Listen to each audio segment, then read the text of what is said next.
And would you look at that? It's a D&D game. Holy crap. We're live. Hello, everyone. Ah, look at you, OBS. Once again, not showing the game. Oh. Why do you do this to me? Six. It I likes... love working. It loves to do this, where it goes like, I'm not gonna go... I don't like opera, I'm not gonna show it. And then it I doesn't. feel like it. Yeah. Don't forget to start up the sound too. I did. Should have started. In the game you mean. Sorry. Yeah. There's sounds aplenty to have. Too many sounds. I started up the sound. Let me know if you all can hear it and such. Yep. Yee! Is that a yee I get from everyone? Yeah. Actually, I don't hear anything in hindsight, hear but if anything. it's a consolation, I usually can't have volume too much, so. Okay, it took a while, but I finally have sound. So yeah, let's get going with D&D. Holy crap! So last time around in Conquerors of Nolyn, nobody died, which is a lie. Two people died. Well, Technically. they burned, which led them to die, so they did die. The party, the heroes, quote unquote, they were in Bunder, a city far-ish away from where they were previously, and then they took a whole goddamn voyage from Bunder to Redemption. They were in Bunder because they had oh, the music just skipped. Weird. They were in Bunder trying to fetch someone they were over there to get, a previous apprentice, Finn, their employer, by the name of Faye, who also had in her possession a book. They went over there to Bunder, then they went to a abandoned ruin nearby, and in those ruins they fought a lot of people, killed all of them, pretty much, and then they, after killing everyone and everything, they brought back with them Faye and the book to Redemption. But of course, in the way, they did make some enemies. They stole things from crabs. They flirted a little bit in the town and killed two highwaymen who were trying to rob them, but ended up getting their own lives robbed of themselves. And lastly, they all, after marching for a while, decided to just fly and flew the way towards Redemption, arriving in great style. After which, all of them went to bed and slept. And during their sleep, they all leveled up, because that's how it works. So, that's what happened last time.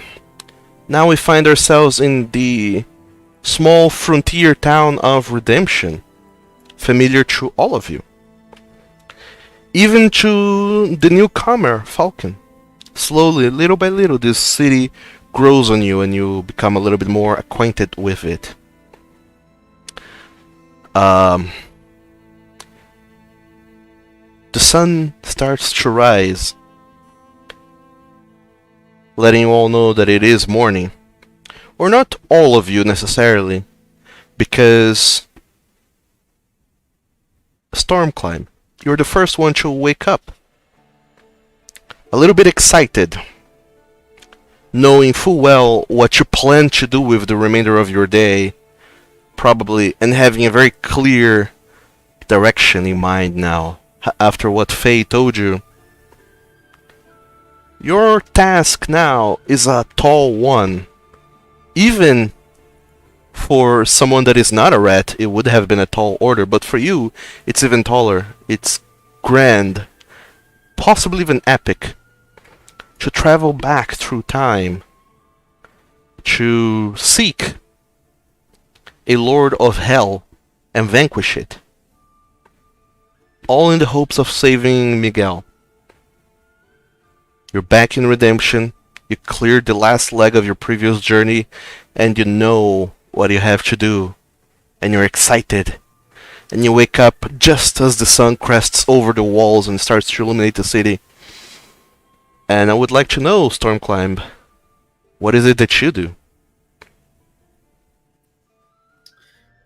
That's a good question. Well, for Stormclimb, he's very excited to definitely talk to Faye about learning more about magics and otherworldly monsters he might have to face. But I think for the most part, he's also thinking back on his recent mission, and there are two things weighing on his mind, with one of them being that Miguel is dead, and he wants to do something in remembrance for Miguel. Like, he knows that he can bring back Miguel, but it still hurts knowing that he's dead and currently is dead. But then there's another thing that he thinks about, and it's about Drakdarin.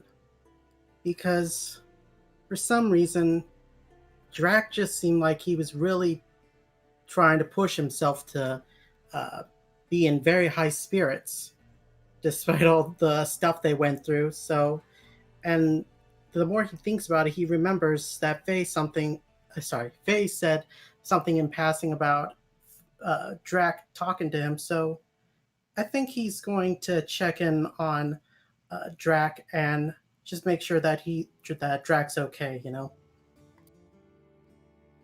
So you're going off, first thing in the morning, going off to the guild to check up on Drakdarin. Yeah, Stormclimb wants to talk to him.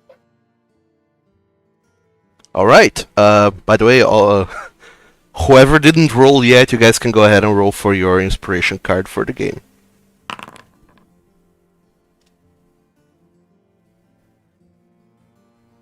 Because I don't know who that first roll was for, so... Well, that was me because we were on the big map. Ah, gotcha. And I was trying to do it early, but didn't have a token. It's alright. I mean, you guys don't have a token on this map either, so I don't know how you did that. I don't either. Well, the wizards could possibly tell you. But I'll anyways... figure it out eventually. Stormclimb. You quickly... hoist up, well, not hoist, you jump up on Damocles and fly towards the Adventurers Guild, trying your best to be as inconspicuous as you can once you approach the actual guild, not to be seen by anyone who would probably find it very odd to see you on a flying sword and you land and try to kind of go in whichever way you can to not draw attention. And going to the bedroom where, well, the bedroom that was assigned to Drakdarin, you don't find him there, and you also do not find Falcon. And you remember the last time you found Drakdarin was in the backyard, sleeping under the moon and the stars. So you decide to go over there as well to check up on him. And once you do,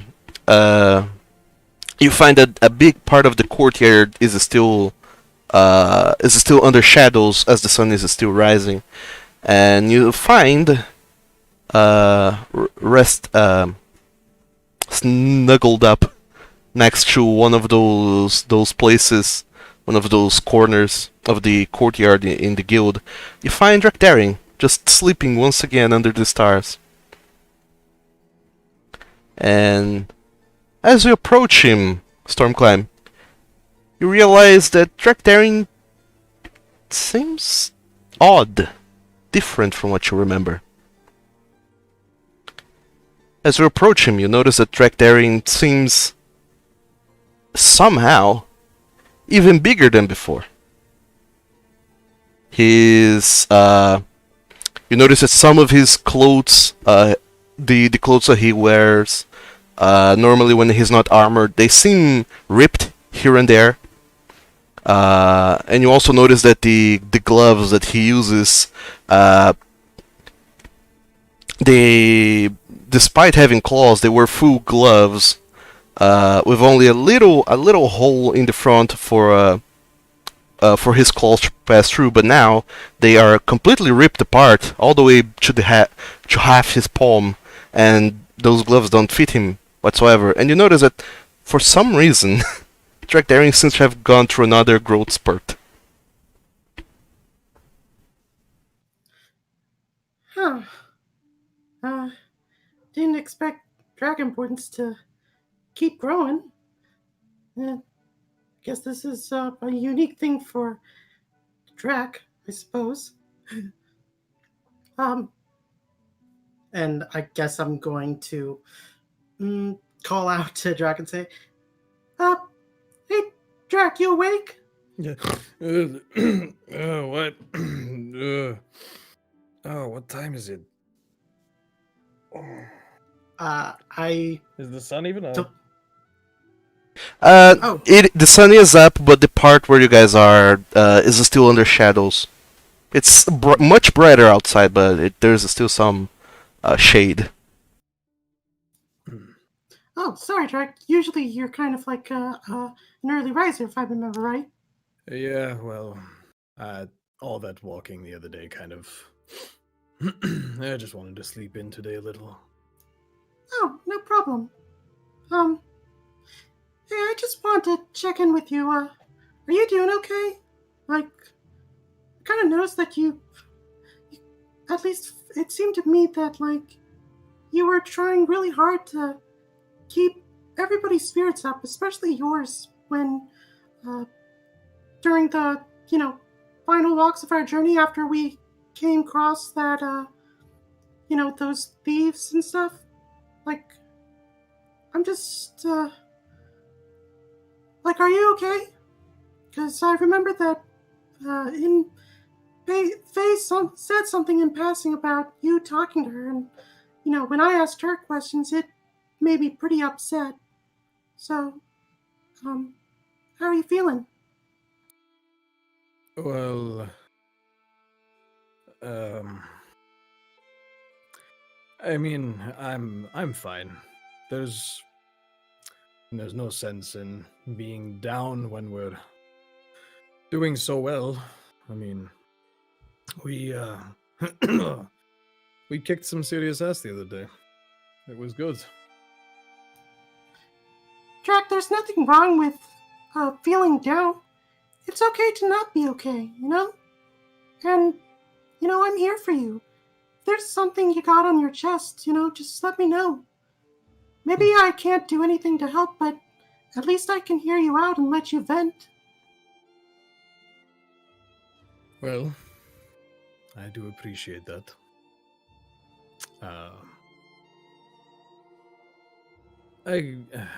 I guess it was mainly just she just told me that, my friends were potentially marching to their doom. Dark. So yeah, a little bit. But I mean, that's nothing abnormal for us. We always were the heavy hitters that were brought in to break down everything, but it doesn't sound good, and I have a lot more questions than I got answers. So, That's are you part going of what to... I was going to do today. Oh. So you're going to, like, reach out to them or something? I don't know how I would. They're... I mean, we're in a place filled with magic, there's wizards everywhere. We could always try and, like, ask Finn or somebody to send a message. Yeah, I probably should. Just to make sure. Yeah, doesn't hurt to do that. What Yeah? happened to my gloves? What the fuck? It looks like you got bigger. And my claws. I know I don't trim my claws that much, but they aren't this sharp normally. Oh. How are you doing? He kind of awkwardly shifts his hands down into his lap. Just kind of. How about you? I'm doing okay. I mean, to be honest, I'm also trying to keep my spirits up too, and be excited about what comes next. But at the same time, I've kind of got a heavy heart about, Miguel and knowing that he's dead. I had figured, yeah.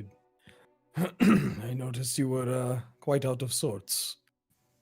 Yeah, and I feel like I need to do something about this feeling, like I don't know, or something. I mean, isn't that what people do when somebody they love died? Well, yes, that's pretty common. And there's a lot of different kinds. Simple, complicated, drawn out, short lived, personal, impersonal. I suppose I neglected to ask, and I apologize. I was mainly focused on our mission, but No, it's okay. if you want, and I was sort of thinking about this, we could maybe we could go out of town a little ways or something and find somewhere we could like set up a little, I don't know, thing. I don't know what you would call it. The grave? I was trying to be a little less morose than that, but yes. There's nothing wrong with calling it calling it for what it is, It's okay. We could set something up. I could, I mean, if you give me some time today, maybe I could go, like, get something from the blacksmith made real quick. Okay, sure. Yeah, and I guess I'll look into catering to see if we can get us a nice meal after we've, set up a little memorial thing for. Yeah. Oh, We could, yeah. maybe we do that tonight or something. Oh, sure. yeah. I'll see what I can whip up. I'm not, good at the whole ceremonial speeches and drawn out emotional stuff. That's okay. You don't have to talk. I hit things good. That's what I do. Yeah, look, you don't know Miguel, and that's okay. Like, this is mainly just for me, so you don't have to say anything. Heck, you don't have to come if you don't want to, but, well, if you do, I would appreciate it, but it's okay. I know this... sword climb. This doesn't involve you, But Yeah, I'm but okay. hold on. We are part of, well, what most probably wouldn't refer to it as, but we are both part of a family now. In a way. When you used to say that at first, I kind of thought you were, like, talking out of your ass and just trying to make yourself seem very heroic, like all adventurers do, and how you were part of the mercenary guild, but nowadays, I sincerely believe that, and I want you to know that I love you, Drac. Like family. You're very dear to me. Well, I appreciate that. In turn, there's not many that would say that to me. I live by the code that those who you surround yourself with are your family, the ones you get to choose at least. And especially those you spill blood with are very close to you. That sounds pretty awesome. Yeah, I've been working on that one for a little while. That sounded really great. But we'll figure something out. We'll do something tonight. We'll make it happen. And then we'll have a bunch of alcohol and food, and we'll party. Because that's how we always, at least in my clan, celebrated, well, not celebrated death, but celebrated life. We didn't We were never obsessed with, people dying. It's sad, but especially in occupations that we got drawn into, it was not uncommon. So we'll celebrate life instead of mourning death. That sounds like a great idea. Very poetic of you, Drac. Maybe Galthazan's having an effect on me. I'm not usually this boisterously poetic in the morning. You want to get breakfast? I want to get breakfast and maybe clothes, because this is going to continue to be a problem, isn't it? Yeah, we either need something very stretchy for you, or you're going to have to start wearing a lot less if you keep growing. I like these gloves a lot, too. Fine. Alright, let's go find Falcon and get some breakfast. Alright. So the two of you then stand up. And Drakdaring, as you stand up, you almost feel a little dizzy. You feel this odd sense that the ground is much far away than it used to be. And the wall seems a little bit shorter and everything around you seems smaller. Even Stormclimb seems even smaller than he was before. And it takes you a while to get used to that. You grab your armor, your weapons, all of your things that you slept beside of, hoist them up in your arms, and you start to follow Stormclimb into the Adventurers Guild, and still a little bit distracted by all of this weirdness, you end up accidentally bonking your head on the door frame that seems much smaller even, and worrisomely even, because this is a big door through which people used to bring ballista cannons and other big things to the backyard, and somehow it seems much smaller to you, and that's kind of a concerning thought. My head, ow, okay. Breakfast and a headache, my favorite. Wow, And you really did get bigger. Guess we should really see a tailor to see how big you've gotten. Probably. This is gonna be a problem. I should talk to that dragon. so the two of you make your way towards getting a falcon, and you go back to the bedroom that was assigned to you, Drakdaring, but Falcon's not there. And as some people start getting up and walking around the guild as some time has passed, you ask around, and it would seem that Falcon has been seen in the library. You find it odd, but you go over there anyways. And when you arrive in the library, which is still mostly lit by candlelight, as the windows have not been fully opened, and the sun is not shining, it's not shining fully, illuminating the whole place. You do see that there seems to be one place that is especially shady and darker than the remainder of the library, which is a specific spot in a table. You find that you find the Falcon sitting there, looking over several books, and you find it odd. You look at the window and you see Zasalamel perched up in there with his wings spread out to cast a shadow that envelops Falcon. And as you approach, you see that he's severely bent over in a horrible posture, leaning over many books of arcane theory. Not even basic arcane theory, but intermediate arcane theory, and a lot of other book titles that are all to do with magic. Many of which are written in Draconic, and only Drac can actually see their titles on the covers.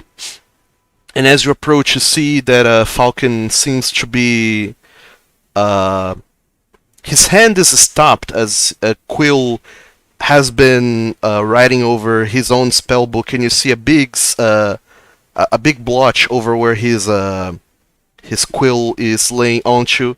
You'll notice that he's not really moving except for a very soft breathing, and his mouth seems agape, and you see that there's a little acidic drool that is dripping from his mouth and carving a small hole onto the wooden table. But Falcon, weirdly enough, has his eyes fully open. as he's staring intently at this book. And as you watch him for a little while, he lets out a little snore and shudders just a little bit. You could not tell if he was actually alive or dead by looking at him, but he does seem to be alive, sleeping with his eyes wide open. Should we wake? I'm kind of afraid of getting fireballed if we do. It'll be fine. Sort of walk up and just thud my fist on the table like, "Hey, Falcon! Prestidigitation! Good morning, sleepyhead." Yeah. Good morning. Do What? you Morning. sleep right? Or sleep read? Or Jermaine, I'm awake. Huh? do you sleep with your eyes open all the time? Because it's kind of freaky. I don't need to shut my eyes. I'm not sure of the validity of that statement, but okay. You close your eyes when you sleep. Mm-hmm. That's a little concerning. I feel like we both have violently different perspectives on sleep. I don't know what you mean. It's the thing you do when you want to read more, right? Sure, we'll go with that. Do you need some coffee or something? What's coffee? Tea, something to wake you up? Yeah, okay, that works. Yeah, good. Okay, that works. Do you want to pack your stuff up and we'll go find breakfast, or do you want us to come back later? Because you look sleepy. No, I just gotta remember where all these books went. Just Also, kind of holding up a really thick tome to your face. Oh, Is that a D or an F? I think that's a D. Damn it. All right, well, catch up with us outside when you're ready. I'm starving, so I think we're gonna go find some food. Yeah, I'll have Yeah, ready for you. okay. I'll catch up. Just give me a moment or 5. I'll be there. Mm-hmm. Yep. All right. Okay. Well, Ah, shit! I put a hole in the table again. Yes, you did.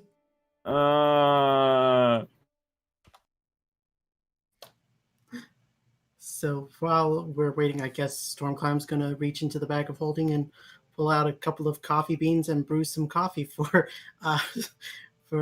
Falcon. Sure. The library. We'll go outside. Yeah, we're gonna do it outside. We're gonna wait. obviously. We're gonna wait for you out front, Mister. Let's say I thought you were just like pitching right Yeah. there in the middle of the library. Right in the middle. I know. Where's my coffee grinder? That's what Damocles is for. So go ahead and roll your herbalism check for the 3 of you to have coffee tea, I guess. Ooh, Oh, okay. brown water.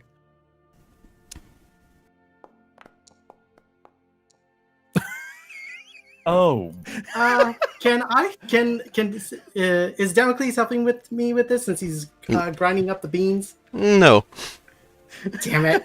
I mean, sure, he is helping grind the beans, but that doesn't give you advantage on preparing the whole thing. I think that might be the problem. In fact. Well, also it's coffee, so it's going to taste like shit. Hey, coffee's good. So hey, Don't I take slap down offense to coffee. that. Whoa. Harsh I words don't coming from like someone in coffee at fireball all. range. I prefer tea. I prefer tea too, but the coffee good. Coffee I have a tastes good nasty to me. roasty. Fine, we'll drink the coffee. So, Stormclimb, even though you have seen people drink coffee, you have never brewed it yourself. And albeit it looks simple enough, quote unquote, it's tricky, much trickier than you thought. You have to, using Damocles' help, you do grind up all of the beans and then you boil them. You end up not getting the temperature right because the temperature for tea is boiling water. The temperature for coffee is not quite boiling. and you do mess up a little bit on the boiling. It ends up steaming a little bit too much, and on the time to filter, you don't get all of the ground up coffee beans, and your coffee ends up with chunks of coffee in it, and it's just hideous. And to boot, it doesn't taste that great on its own. Well, You decide that we it's have- probably better to just ditch the whole thing onto the grass.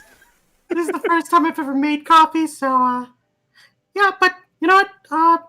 That's how I got better at making tea and juice, was from a whole bunch of experimentation. So you know what? First batch isn't great, but I'm pretty sure the next time I'll do better. Well, hopefully, because that kind of looks like really chunky mud. Well, I mean, aside from the chunky part, I'm pretty sure coffee's always supposed to look like mud unless you mix in some milk. It's fair. Is that the coffee? Well, it would have been, but it is now on the ground. You would not have wanted to drink it. We'll It was no good. find something else. So all of you then do have your breakfast, and you get just the normal water that's been sitting a little bit too close to lemon for breakfast from the guild itself, and that's it. You leave with your belongings in tow, and the sun finally rising above the tree line and the hills here and there, and the day is yours. What do you do? Let's get. You want to get some clothes first, Jack, and maybe Falcon? Yeah. I would not mind some clothing. I would love some clothes that maybe fit. Yeah, and how's that armor looking on? Oh wait, he's not wearing armor I'm right not now. is wearing he? armor right now. Yeah, It's not also, gonna, that's we might also want to look into some armor for you, because like I'm pretty sure if you're having trouble with your clothes, I'm pretty sure the armor isn't doing so well either. Yeah, that's kind of why I started taking it off when I sleep, because this started being a problem and I kind of got worried. Yeah, we'll look into that. Let's start with the easy one. Let's go with clothes. All right. So where are you going? That tailor that I don't have in this notebook Clone because that was in my other notes. Oh, the tailor, What the is his name? Is it the I'm horse? looking him up. His name is, Winged Wingild. from the bear folk from the Threadbare. Yeah, Yep. that one. That's him. Right. You Funtown. like it. I'm not saying I don't. You all make your way to the eastern end of town, in the merchants' quarters, where you find the Threadbare, and you get into it to find Winged over there, just barely having woken up, like the remainder of Redemption, and he greets you all very warmly. Ah, hello. It's been a while since I last seen you all. Yeah, it's been a couple weeks. How may I help you? Business? Oh, business is going good. Pretty good. Nothing too weird to report, I'm afraid. Well, if I may, and I'm just going to kind of gesture to all of me, I am in need of clothes, as is my magical friend here. These robes aren't mine. Yeah, he's gonna need something because he's got to give those back. He looks at the two of you and says, "Well, you are quite the specimen. I'll need to really look over what I have. Never had to make clothes for someone as big as you, sir. I don't have any measures on hand. I'll have to come up with a little model, mock-up, if you will. That might take a little bit of time, but if you don't mind, I'll take your measures, please." Yeah, please. I've got literally all day. Sorry, I still have morning throat. It's alright, don't we all? Normally some coffee would help. And he starts measuring you with his measuring tape that he pulls out of one of his pockets. And just as he does, you hear him mentioning numbers and measures, and then he goes back behind his counter, pulls up a little notebook and jots down some numbers and notes. And then he looks at you, Falcon, and says, "Oh, as for you, you don't look very well." Oh, don't look well. You look like you have had an accident. It's the best way I can put it. Oh. Nah, this is how I look every day. Well, are you sure? You might be interested in looking a little bit better during your everyday life. I'm sure it will do wonders for your self-esteem and for the people around you. They will certainly be more pleased to see a man like yourself well dressed. Stormclimb whispers to Falcon, "Is he calling you ugly? Is this guy negging you?" Eh? No. What? Wait. Do you have anything that's flowing? I do have a few things that are flowing, yes. Is there anything you're interested in, or just whatever fancies you today? Something so I'm not walking naked through the streets. Well, of course, I have some ropes, some more breezy summer cloaks. Let me fetch them for you. And he goes and starts bringing a few clothes here and there. And most of these look pretty alright, pretty decent. They're not as fancy as the clothes you used to wear. That were part of your station in the place where you come from. But these seem like they will do. They're not as fancy and they don't have as much details and such. They're not as well ornamented, but they are in one piece. And they will make it that so you don't have to walk naked around. Grimacing a tad at the rather lackluster looking brown and black robe, just kind of turns to the bear folk. Okay, how much do you want? Well, these are pretty simple clothing. I don't know if this will do, but he picks up his player's handbook and looks through the prices of clothing. Man, everyone's got a PHB in this world, don't they? They That's do. convenient. That's convenient. He tells you that it's 5 silver pieces. Although these clothes, it looks like you're a traveled bunch, from what I remember hearing from your previous visit. You might be interested in some traveler's clothes, which are a little bit more durable. Unless you don't plan on traveling today or in the near future. No, I'd much prefer wearing robes. Do you have anything fireproof? I do not. Yeah. Do you have anything stretchy? Stretchy. There are some things I could fashion that are a little bit more on the stretchy side, but well, Yeah, we need something stretchy to accommodate my growing boy here. And I start patting Jack down on the head. Well, or something more, or less constraining, I suppose. I don't know if revealing is the word, but... well, I certainly do have some more stretchy clothes who are also less constricting, but I do remember you looking much smaller yeah, when you last visited. yeah, like 2 or 3 weeks ago, right? Something like that. About that time, yeah. About 2 weeks Yeah. ago. You looked Yeah, much so- smaller. Yeah, you can see why this is becoming a problem then. Well, I could certainly sew something that will suit you, but I'm afraid that if you do grow any bigger, I don't see exactly how that would be possible, but if you do, I'm afraid these clothes won't be of much help in that endeavor. Yeah, well, maybe you'll just have a regular returning customer for a little while, man. Well, I see nothing wrong with that.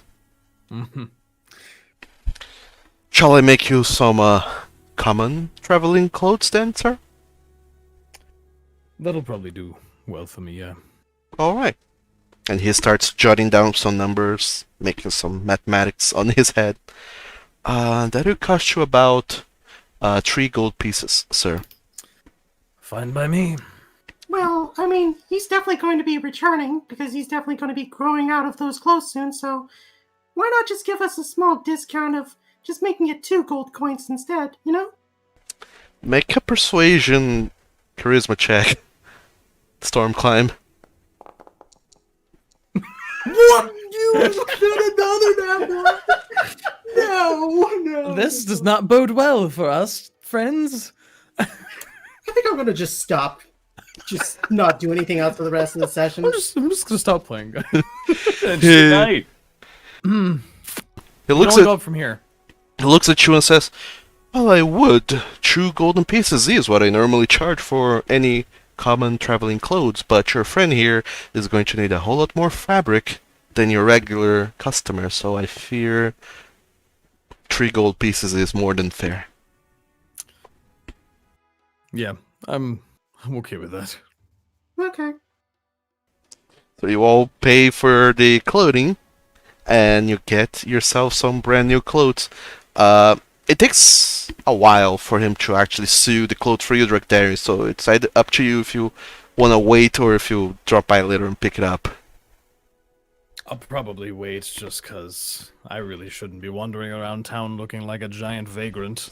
Sure. Yeah, it takes him... He's a fast worker. It takes him about, I'm gonna say 2 hours for him to get some new clothes. And you do see that he does... He's pretty handy with what he has, and it almost makes you wanna pay him more for how quickly he makes this high quality clothing. But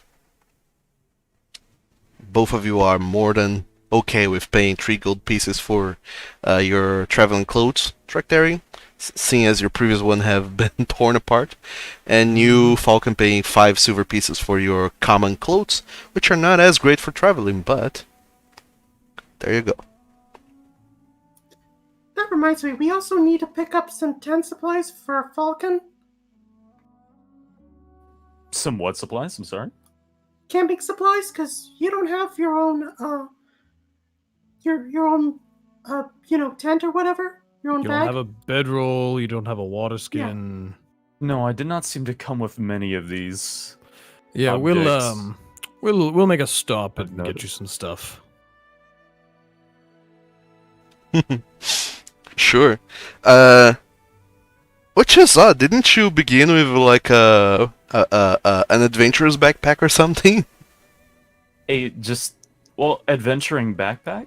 A backpack can hold 30 foot-pounds gear. You can all strap items. It says I can strap the items, but I don't see them in my inventory. A lot of starter things Yeah, give you a set of items to go with them. And normally when you start the adventure, you can buy some items, and you start with a backpack, a bedroll, and such. I assumed you would have them, but probably I stripped you of your belongings because of events. Because reasons. Because reasons. Okay. Fireball. Sure. What? Sure. Okay. Yeah. Cause I checked my stuff and all I have is like ink, parchments, a little bag of sand. Actually, no, Sand. that might be right because you probably begin with a scholar backpack, which only has. Does not have a bedroll in it. I know Yeah. that. So yeah, you will need to buy yourself one. We can do that. Unless you have a spell that conjures a bedroll or a house for you. I'm not I high enough level for that. do spell. not think I can summon a house. Not yet. I mean, it's a 3rd level spell if I remember right.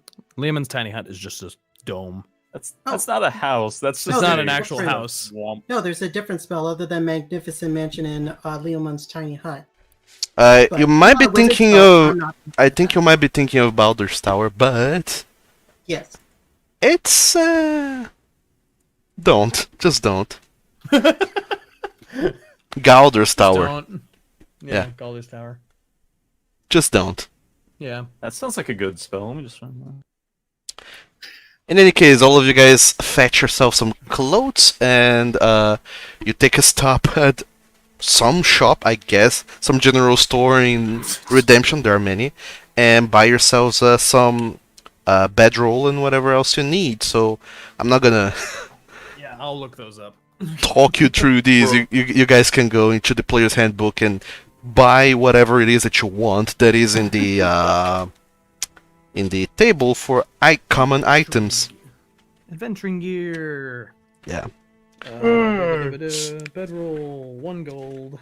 Yeah, whatever is on adventuring gear, you can just buy it since you're in town.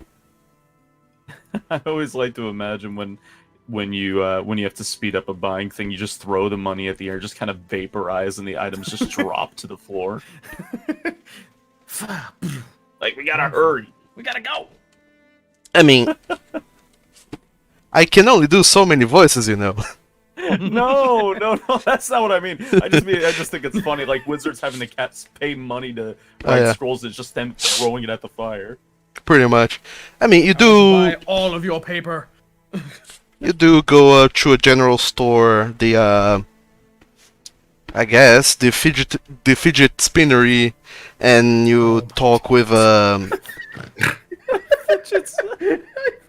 Oh god, it's been so long since we did stuff in Redemption. I forgot all the names that you came up with for your damn shops. and you Is that a talk real with. name? Yeah, I mean it is now. You talk with Aetert, who is the shop owner, who sells you bedrolls and rations and such. Okay. There you go. Yes. So we need what? Water skins, rations, bedrolls, and We what don't else? need rations. We got plenty of those. grappling hooks. Did you say more rations? No, we don't need more rations. We have 16. Calm down.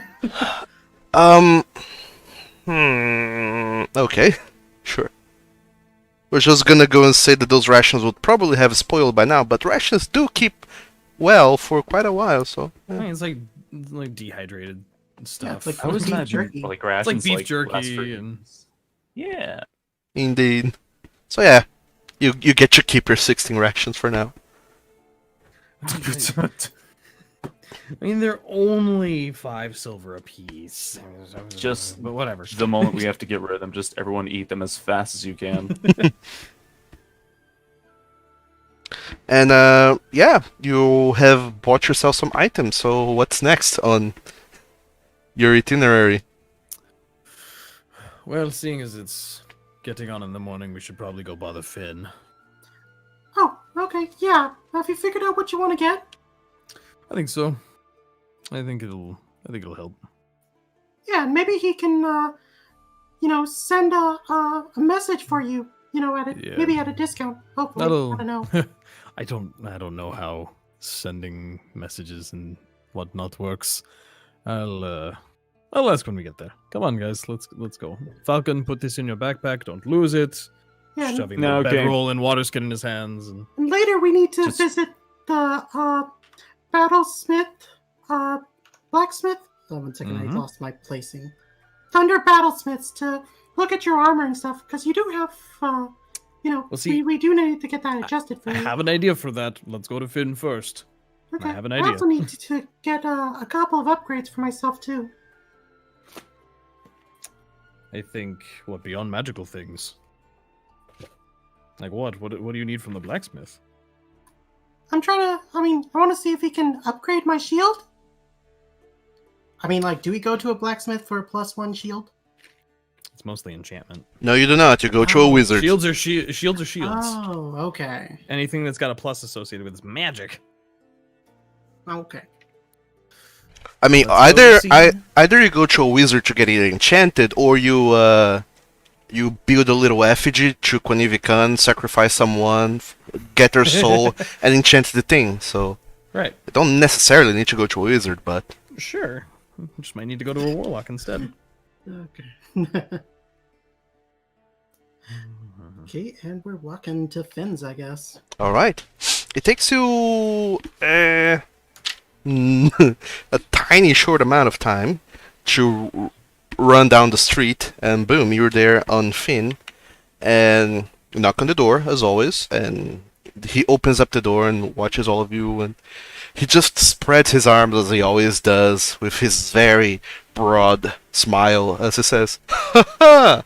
Friends, you're back. Sure. Good morning. Well, Yeah, great morning. morning to you all. Hope you have slept well." Something like that. Yeah. By the way, how's Faye? Ha! I knew you would inquire about her. She's doing very well. I took the liberty to lock her away for the moment as I assessed if she was a danger or not, and she seems to be both a danger and not a danger. It depends on who asks for her, or asks something to her.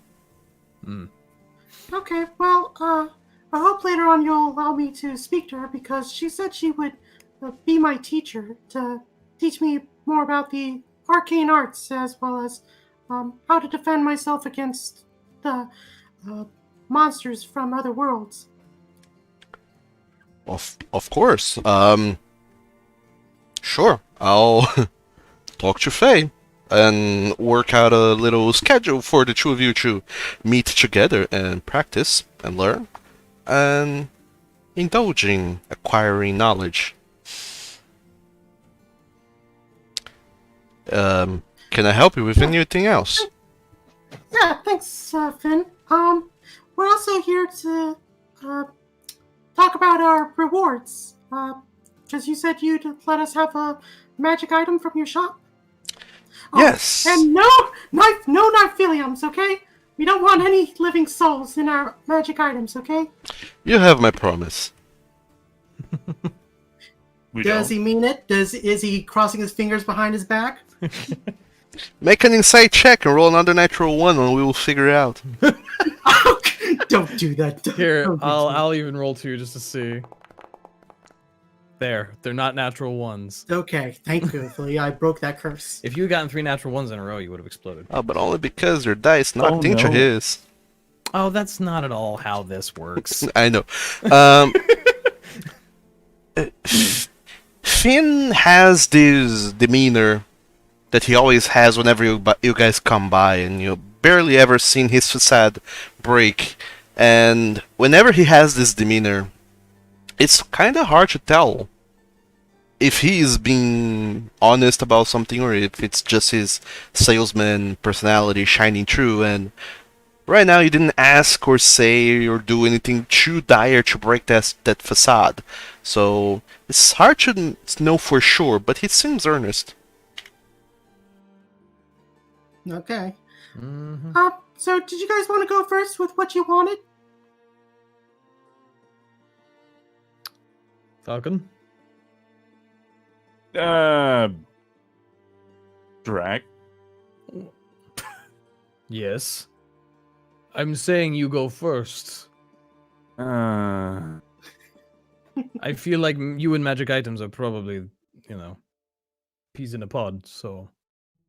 Okay, so this clothing that I got recently kind of sucks. Do you have maybe like a cloak or anything, something like that I can wear? Maybe do you have anything elvish?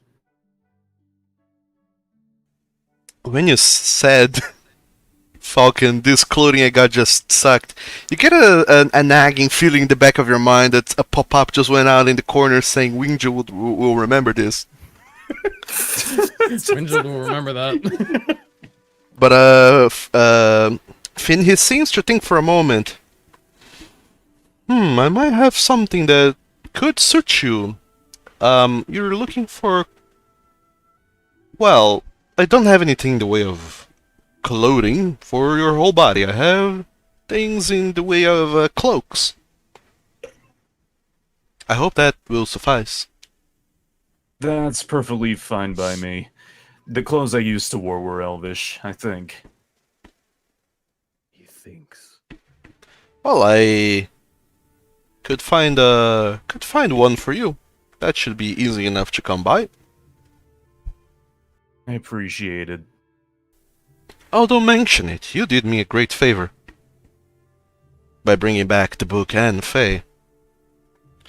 And he writes down somewhere that he's going to fetch you a cloak. Oh,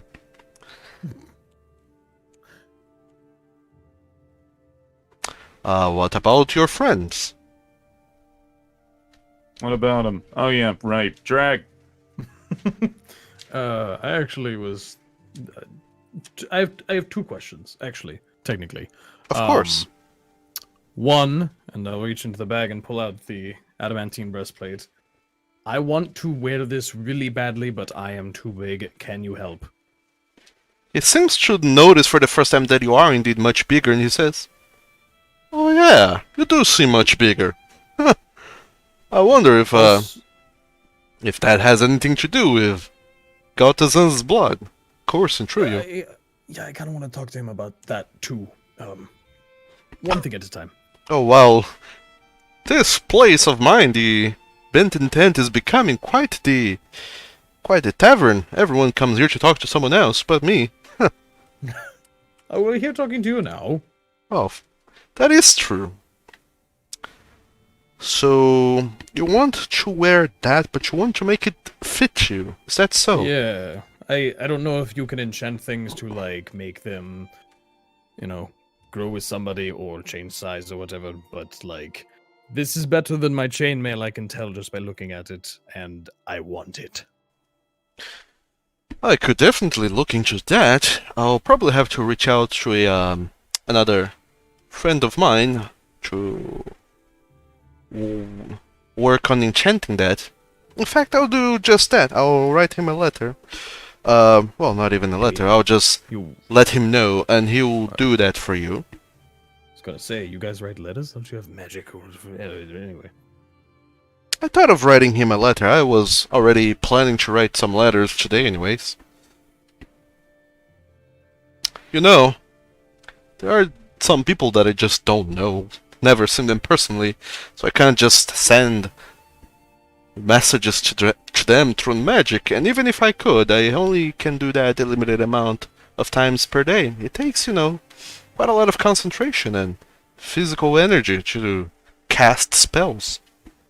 Don't want to spend it all on messages when I have better things to do, or when I can just send a letter. I have no hurry. That's fair, I suppose. But what if you were paid to send a message? Well, I could do that too, but depends to whom. You have to be familiar with the person, yes. I need to have at least seen them in person, Can't just go about willy-nilly sending messages to anyone in the world. Yeah. Oh, so you couldn't just, read a person's memory in order to get an idea of who this other person is that you'd have to be contacting? Not quite, no. It takes really getting to see the person in front of you and getting... Well, you're not well-versed in the arcane arts as I am. I'm sure your friend Falcon could explain it a little bit better to you, but you are, after all, blessed by heavenly powers. We, who don't have such things, have to learn the ways of the weave, and the way that the weave bends and interacts with other living beings. And if we can't see it happening in front of ourselves, there's no way we can really know how to interact with them through spells. We can't do that off memory. What's the weave? Is that hair? You learned the way of the hair? Weave is a arcane force that permeates the universe. Is through the means which we cast spells, to put it so blatantly. The weave is a force that just exists. Some people call it the weave, some people call it the chaos, which is, Well, never mind, I don't want to bore you with details, but Well, to make it I mean, plain, I cannot send messages to people I don't know, and I need to see them in person to actually be able to do that. I see. Well, I think I know what to ask for now. I'll take a box of your paper birds. A box of my what? Paper birds. It's. I didn't think that I'd ever have to ask for this, but it's an uncommon magical item called paper birds. Essentially, you write a letter, and it can fly to anybody that you can think of, and they have to exist on that plane. That's not at all what you sent me earlier today. Well, I thought that Finn would be able to do a sending spell, but Well, sending's only for familiarity. yeah, I didn't know how sending worked because I'm not a wizard. Well, sending is. Well, it's a Oh, cleric sorry, and paladin spell, cleric. too. Yeah. Get that filthy cleric spell away from me. Whoa! I feel like this is a little harsh.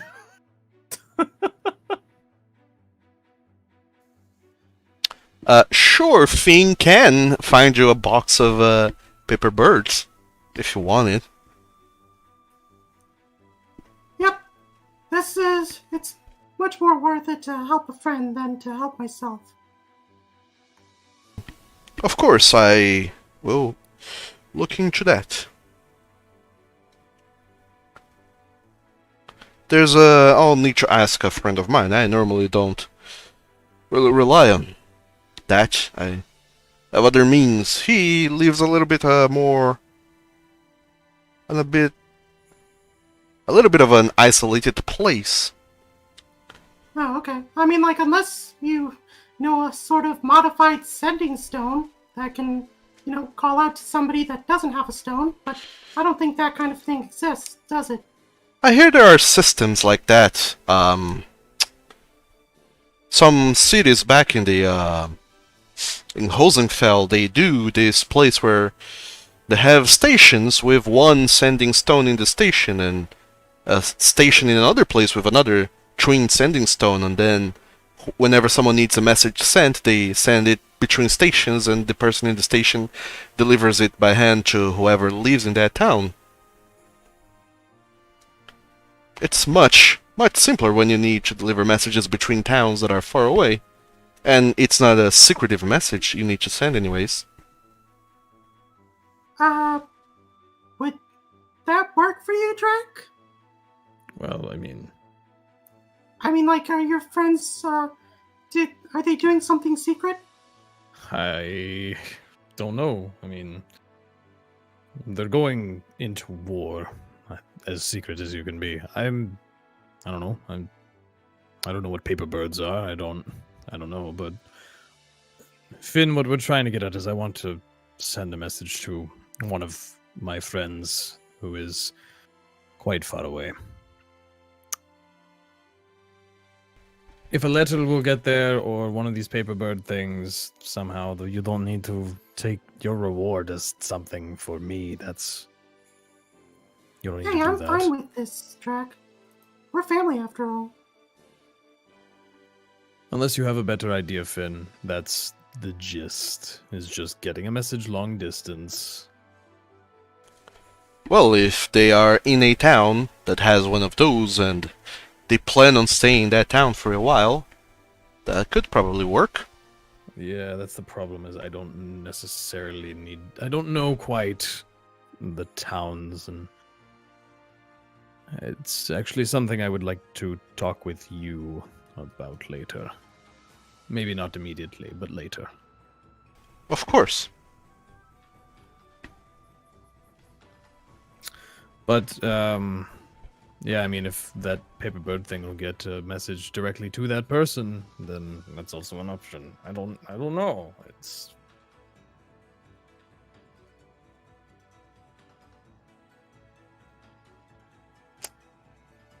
Well, I would ask that you think very well and thoroughly about this. I will need to look around, talk to my contacts, and see if they possess this item or if they'll need to be enchanted, both which things do take some time to do. So once I put in the order, it will be hard for me to change it. Okay, we can think on it until Drac knows what he wants to do. Yeah, I'll figure it out today. So no paper birds for you then, Stormclimb?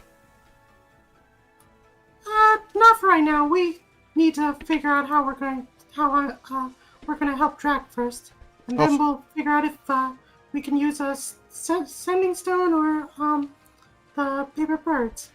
All right. Well, if choosing a magical item is a little bit too big of a task for you, there's always the possibility where I can just, give you money. That is always simple. You did do me a great job, after all. I would like to repay you in something. Well, we'll just hold on to that favor for right now. In any case, I was just wondering if you can help me with purchasing some upgrades for myself. Do you happen to have any enchanted shields? Well, you see, I don't quite.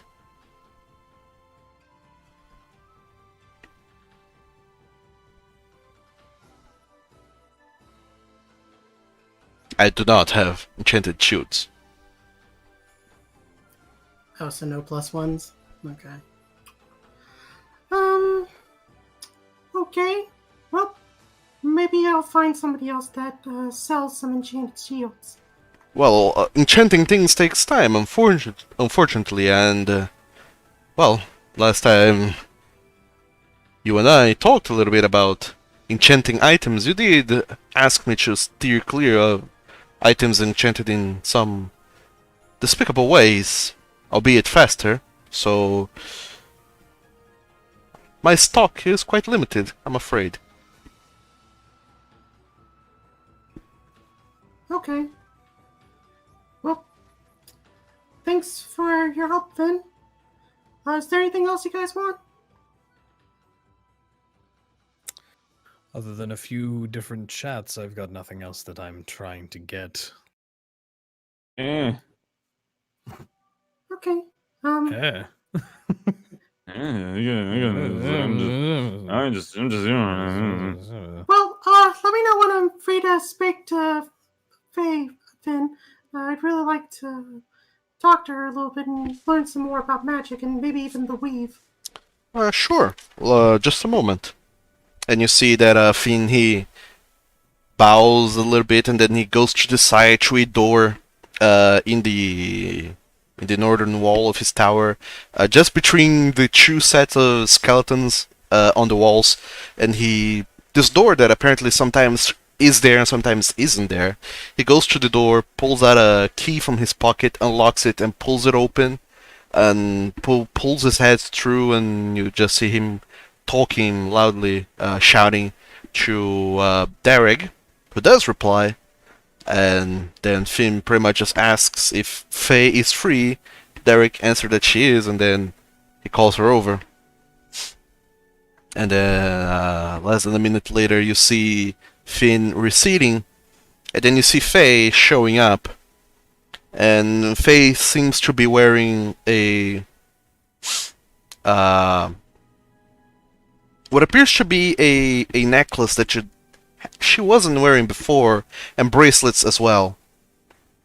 It doesn't seem to be bothering or constraining her, but you do notice that they seem very opulent, and she wasn't wearing those before. You imagine that it's something that she has put on after she returned, or probably been forced to put on.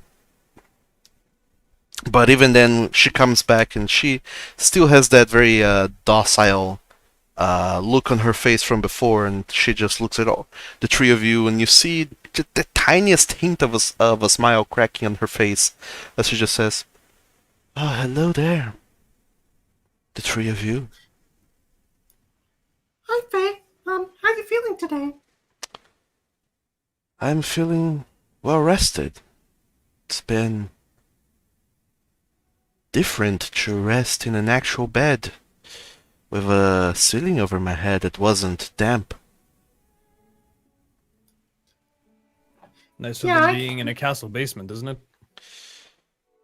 Yes, it's much more civilized and proper, I would say. I am doing well. I hope the three of you are too. Yeah, I was wondering if you were, I know we're starting, I know it's very, really soon to ask, but would you be available in, teaching me about the arcane arts and about the, monsters from other worlds? And She even how to use the magic, too. she looks at you and very earnestly just nods her head, saying, "Of course, I did promise you after all." Oh, that's great. And, where did you want to, teach me at? Where's most comfortable for you? Well, I suppose that I can't really leave this tower. And she looks to Finn and Finn just nods to her. And then she keeps going. So, probably upstairs, or here. Somewhere with a desk, probably. Sure, we can, head upstairs. Of course. As she looks to Finn, he doesn't seem to object. And then Faye just begins to turn around and heads towards the stairs. So, is there any way that... Let's see, there's no way I can actually detect what kind of magic's going on here. Do you have... basically, I just want to make sure that Faye is okay, like she's not being compelled to be docile. Make Is a insight check with disadvantage. Ah, darn. No, not another one. No. What is happening to you today? Wow, I think that actually means you explode. Are you Will Wheaton? Yeah, just like Stormclimb just explodes. Oh, well then. Oh, so that's why the bird exploded. He rolled 3 nat ones in a row. Yeah. No, Stormclimb, there's just nothing on her face that seems to indicate anything. It seems that her humanity is very slowly coming back, and as she has the personality of a door. It's impossible to tell anything from her just by looking at her. Okay. So then I'll just Stormclimb will follow upstairs with Faye. Sure, you will follow Faye upstairs with Faye. And you do. And then only the three of you are left downstairs. Drakdarin, Falcon, and Finn. Catch you later, guys. I gotta learn some magics. Enjoy your little class time, I guess. I'll be here with Sleepy. Yeah. Is this what school's like? Hmm. So, is there Kinda. anything the two of you want to talk with Finn? Well, if you don't have any questions, Falcon, I have a few. Nah, I got nothing off the top of my head, to be honest. Finn, I don't know if I had told you, but we may have kind of asked her quite a few things when we were on the road. She did. That was very foolish of you, but she did. Yeah, Tell me that you did foolishly ask her, someone who had just seen the depths of the universe and had her mind nearly broken by such revelations, and asked that to be imparted upon your tiny, fragile heads. But sure. Yeah. It's, in hindsight, a really bad idea. And there was some weird stuff going on under that castle. In our defense, she wouldn't shut up. She is a good talker. She did bring something up that I wanted to ask. Um, what is the deal with this magistrate? Do you mean the magistrate in the Empire of Taiji? I do. The one with apparently one of these books.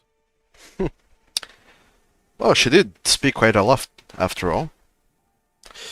Well, there is the long version, which I don't know if you're willing to learn, or the short version.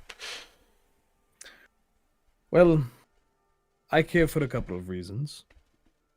One, because my old company is apparently in the process of marching towards this potential demise at the hands of this magistrate.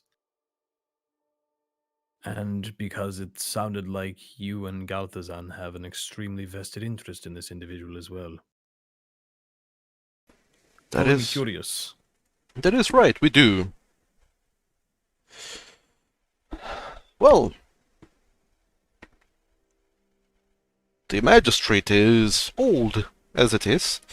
They like the weave, the chaos that permeates the universe. They like that very much. But they are also greedy. They don't want to share it with anyone. Especially after, well, some historic events we ended up learning quite recently. The magistrate seeks to limit the use of magic to only themselves, and seek to, well, pretty much capture, kill, or brainwash those who possess any sort of magical abilities. It is not uncommon in the Southern Empire, the Southern Kingdoms, for people to vanish, be whisked away from their homes and brought to the magistrate, and be offered two options: to either work with the magistrate in hunting more of their kind, people who had the misfortune of being born with an inclination to the magical arts, or to have their minds erased, to go through a process called the Purge, where they make sure that this person cannot cast spells anymore, which essentially removes all of their willpower and renders them into brainless husks. That's kind of messed up. It is, and they have been doing that for centuries. Many, many centuries. Successfully, might I add.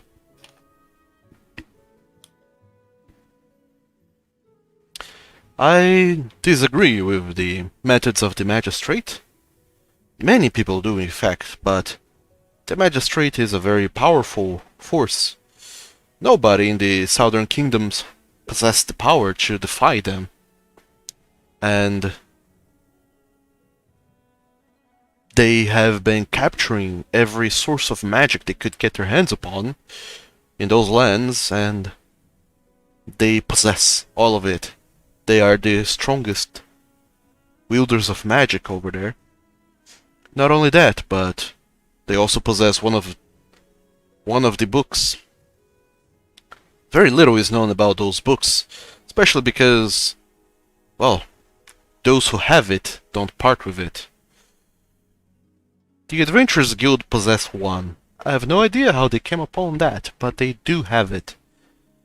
The Southern Kingdoms, the Magistrate, has one of those as well. And we managed to find another one.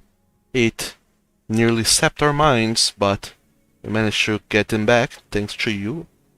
We saw what it did to poor Faye, after she tried to reap its powers by herself. And, well, from what I can gather, it possesses most answers to the universe. This book can tell you about things that have been, facts from our lives, even things that are happening on the other side of the world, and you can imagine the sort of strength the magistrate would have with such knowledge against any sort of attacking force. She did say that the book that the magistrate possesses is more than these ones. It's sentient.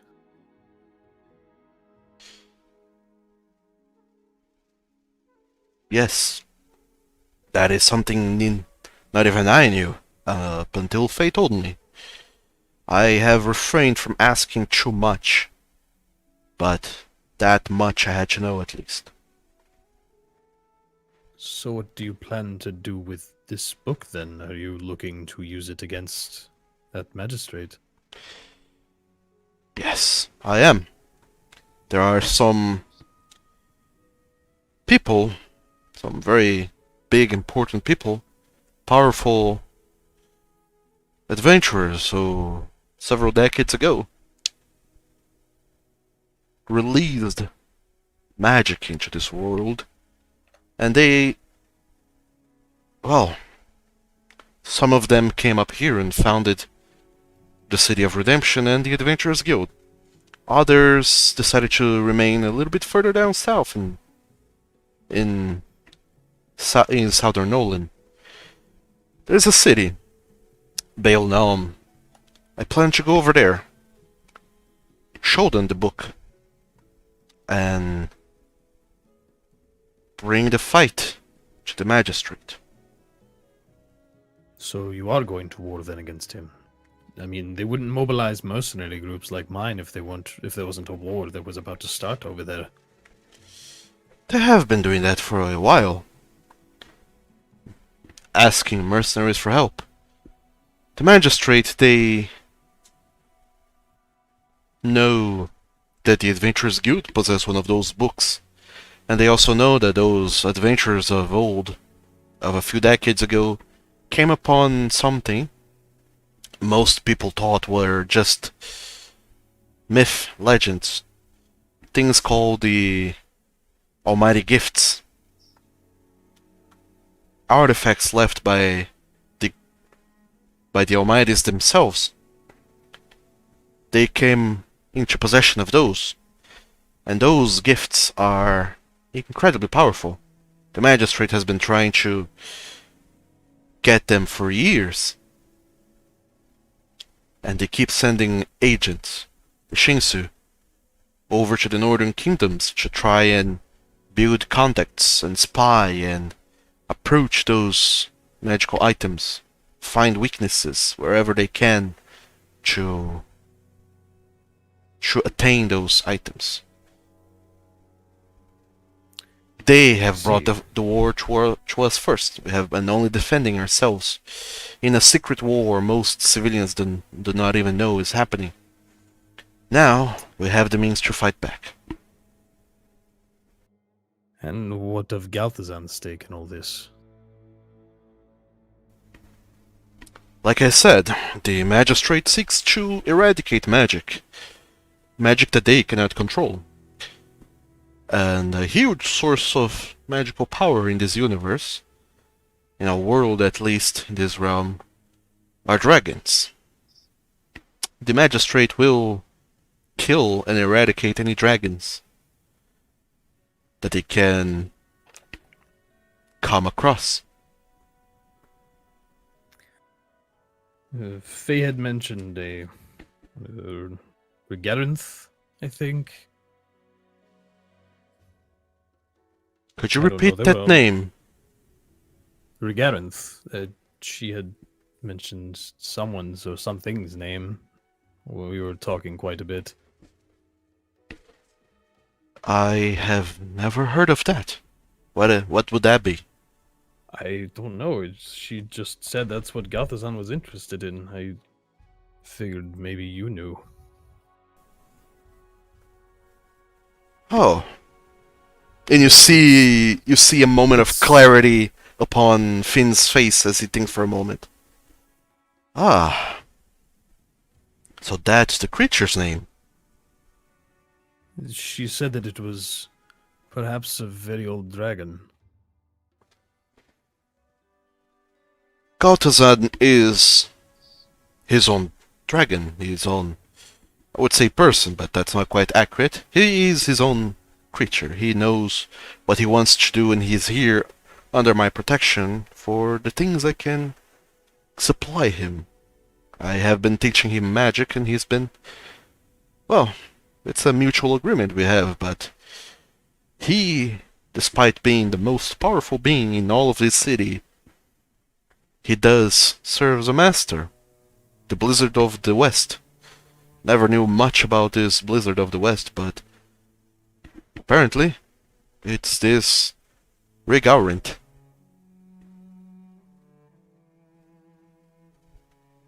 He serves this creature in what way? Well, I don't quite know, but it would seem that this creature, the Blizzard of the West, is a much older dragon, an ancient one who has been alive for over 1,000 years. And it seems to be the protector of dragonkind.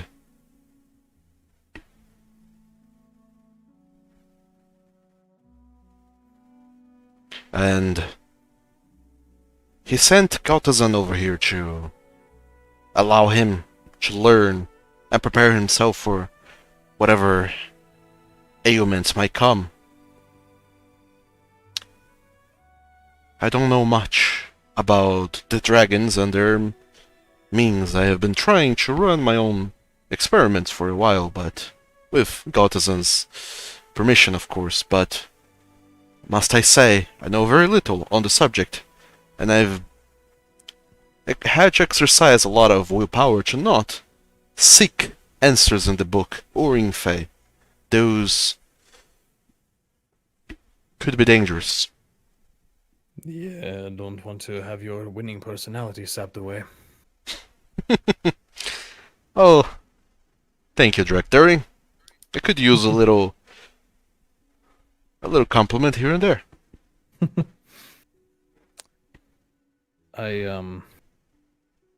I guess part of the reason Stormclimb asked for those paper birds is I want to try and send something, a message, to the mercenaries I used to be with, who are like my family, learning they were even further away than just being back home. Made me worry quite a bit. So if, I don't know if you're maybe heading more east, you could send a letter along for me or something, or I don't know, this sending stone network you were talking about, maybe that. Well, you have done me many favors throughout this past couple of months. It would be... Well, it would be very... not nice of me to not help you out. Not as a merchant, not as an enchanter, but as a friend. I believe I could look out for your own, since you have looked out for mine for quite a while. Could you please describe your friends to me? I'll try and their appearances, their names, their ranks, whoever they might be affiliated with. I'll try and look out for them. Send them a message with whatever contents you want there to be in those messages. Yeah, I'll write up a message for them. Really, you'll probably find Krilazar, or not Krilazar, Krurakas is probably who you'll find. He's our commander, or their commander. Still not used to saying that. He's a big copper dragonborn, real big guy, armor. He's hard to miss. But yeah, I'll write a letter and get you as best I can describe them to you. Maybe later today or tomorrow or something. Of course, we shall do that. And I'll look out for them. I'll try and deliver their message.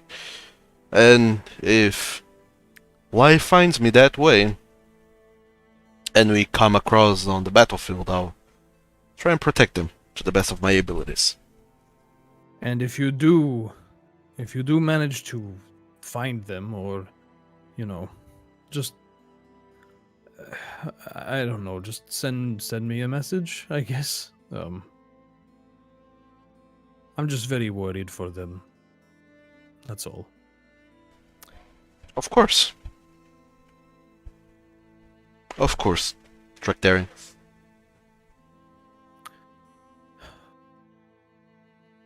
Thank you. I think that was all my questions. I kind of also want to talk to Galthazan about this whole dragon blood thing, because it's starting to get a little expensive. I could imagine. You're probably going to need the help of your tiger folk friend to sew you up some new clothes in the future. Yeah, whenever he gets back around, I probably will have to ask him, but otherwise I'm going to be buying armor refits and clothing changes once a month at this rate. Well, you're going to make some merchant very happy. Oh, yeah, yes. Supporting local businesses is important, but I don't know if my wallet will hold up against that in time. Well, like I said, if you would rather have money instead of a magical item, just let me know. No. I want you to figure out what you can do with that adamantine. I really want that. That's... Of course. I'll get in touch with my contact. I'll have him enchant it up for you. Wonderful. I guess we can get out of your hair then. Of course. Galtazan is on the top floor. You can find him there. Probably. Well, I don't know what Galtazan is up to nowadays. But I'm sure you'll find him there. Sure. Falcon, I don't know if you have any business or spells to be studying or something. I don't want you just standing around all day. Yeah, I guess I can go write some things down. I don't see why not. It's up to you. Sounds like Stormclimb is pretty preoccupied, and I'm going to go talk to the big man upstairs. Okay, fair enough. I will find some quiet place. I might be back at the library. So, I'll look there first then.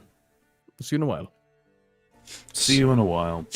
So Drakdaring, you start making your way up the stairs, and then there were only three: Finasair, Falcon, and Cecilamel. And Finn looks at you up and down, and he says, "Well, Falcon, having time? Well, sorry, having fun with your time escapades?" Sort of, almost. Almost died once. Going well, though. Did you find any answers to your questions? Nope, not in the slightest. But that's fine. I have no idea where I'm going anyways. Really? I thought that after the whole voyage to the Feywild, you would have come upon some answers. Or at least, a heading. Nope, no idea.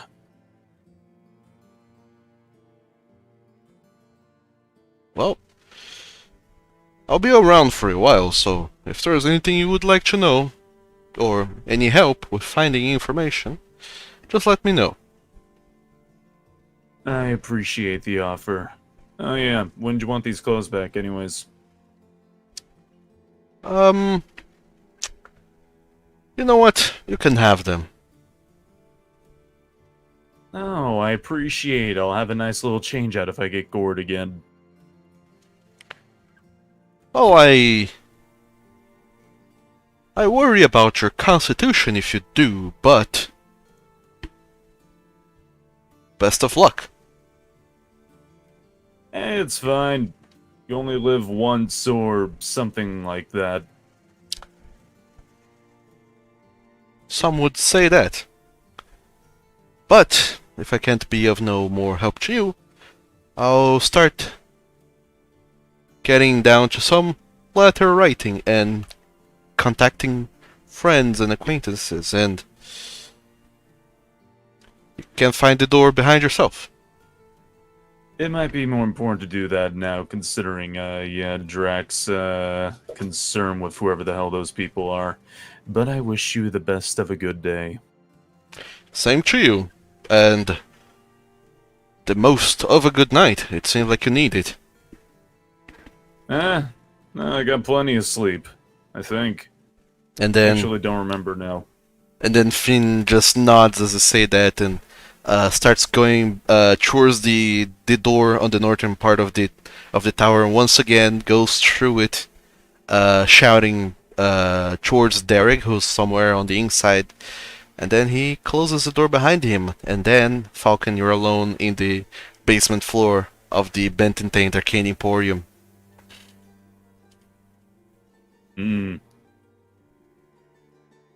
Yeah, I guess I'll just leave then. And I'll head back to the library. And you do. And you notice that the whole time that you have been there hasn't been a screaming owl. And only when you leave that you notice that. It's like not hearing me. Well, actually, no, I had something to say, but I forgot about it. I had something to say to that. My brain kind of stopped there. See, you really need a good night of sleep. No, I'm fine. No, I'm fine. Voice in the .exe has sky. stopped working. Listen, I had good sleep, I think. I think. I rested well. Drool. There you go. Don't bore holes into more tables. So, Drakdaring, as you go upstairs, you see Stormclimb already sitting down and watching intently as Faye starts explaining arcane theory and what the weave is, pretty much. And do you sit by for a while or just keep going, Chigatazan? I'll listen for a little, but it's not really my thing, and it'll probably only be like 15 minutes, and then I'll be moving on because I don't get the third of it. Sure.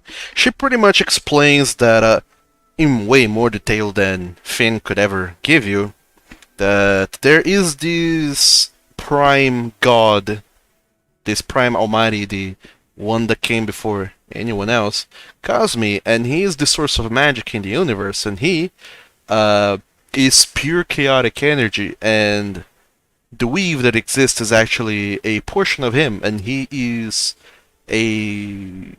this entity, this force that affects all things in the world, and it is through manipulating the weave in the world that people can cast magic and affect things around them.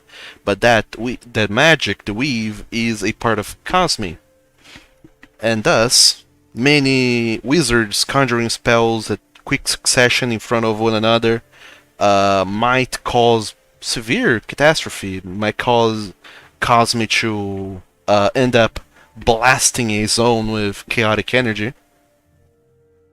which is how Wild Surge zones are born. And she also explains some more things about Cosme, how it existed since ever, and many years into the future of this world, about 1,000 years ago, 1,000-something years ago from where you guys are right now.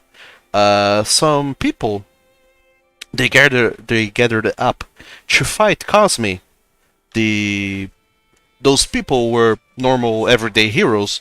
Those are the current almighties, and you know them. Well, most of them, you know them by name. Those would be Hakapfagan, Yabarag, Pasperon, Gafadur, Fanfigor, Irg the Brahman, Eaglebeth were all heroes that opposed Cosme because they felt its chaotic influence in the world was going to be too much, possibly destructive, and could hinder life as it is. In Hakapfagan, she had this vision of a future of prosperity without the influence of Cosme around, and then she started rallying people to try and banish Cosme, and she got a lot of support from people. She ended up getting assassinated, though, by the people in the southern kingdoms in the Empire of Taiji who worshipped Cosme to the most. They were devout worshippers of Cosme, and they didn't like the fact that Hakapfagan was trying to banish him away. But in killing her, such a powerful entity and person with such a big following actually turned her into an almighty as she ascended into godhood.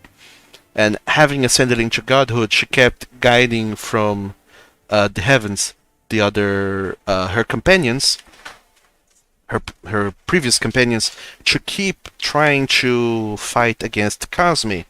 All of them kept trying to find ways to banish the creature, but the only one who actually knew was her husband, Eaglebeth, a Saint-Fedine who knew the secret to Cosme's location, and he, after seeing Hakapfagan being murdered by cultists, pretty much, he broke and gave in and told the others how to find the physical presence of Cosme, and all of them banished it. And in banishing Cosme, the magic in the world, the chaotic energy, it stopped flowing. It became stagnant to a degree. Many chaotic happenings stopped happening, and people could actually prosper, like Hakapfagan had foretold. But those people who depended heavily on magic found that their powers had dwindled.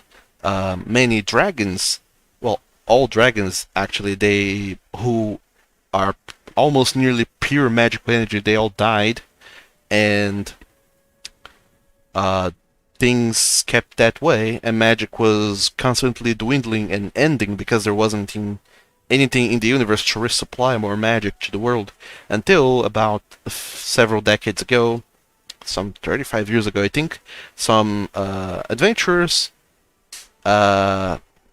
stopped a cult from that was trying to bring back Cosme. Those adventurers stopped this cult, and then they themselves took on the ritual of bringing back Cosme, and they released it back into the world, and ever since then, magic resurfaced in the world, and the dragons came back, and 9th level spells became available for everyone again. Handy. And after listening to all of these, Draktharian, your mind is just...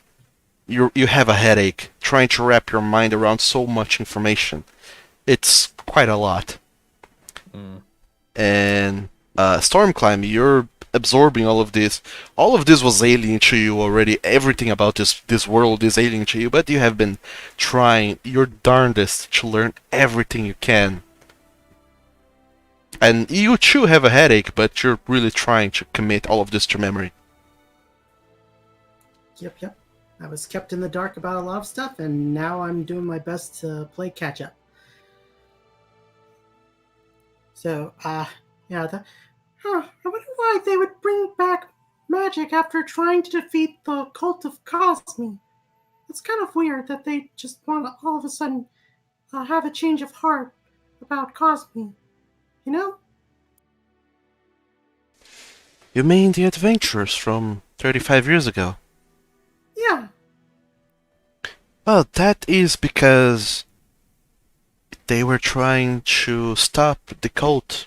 And then she explains the whole story that at first they did not know exactly what this cult was. They actually initially thought that the cult was to Eaglebeth, and in a way it was. And many of those adventurers, they joined in this quest mostly because some of them were seeking adventure, some of them were seeking to start settling the lands west in the southern part of Nolyn, much like you are, but they didn't get a whole walled-off city full of defenses and such. Their version was much rougher, and some of them started out of revenge because cultists had destroyed their lives to some capacity. and then all of them joined forces to try and stop the cult of Eaglebeth. They found that Eaglebeth, the god, the Almighty, was actually trying to influence people on Gundru. Mainly one creature, Regaorint, to bring back Cosme, because Eaglebeth, ever since Eaglebeth betrayed Cosme and helped the other Almighties banish it, Eaglebeth felt incredibly guilty, and he seeing the world starting to crumble. He sought out to try and contact people and get them to bring Cosme back, and he has been trying that for a year, 1,000 years, and eventually he managed to work with Regaorint, the dragon, who little by little started to amass a cult and followers, and the only creature that Eaglebeth could contact at first was Regaorint, because of how well versed in magic this creature was. And Regaorint, being a dragon, he started to learn all manner of arcane spells to change his shape, infiltrate societies, and start to gather up a cult. And eventually he made his way towards Nolyn, where many artifacts were. He dug all up. He managed to gather most of those artifacts to try and bring back Cosme, because that meant bringing back the dragons, because Regaorint was the only dragon alive in the whole world.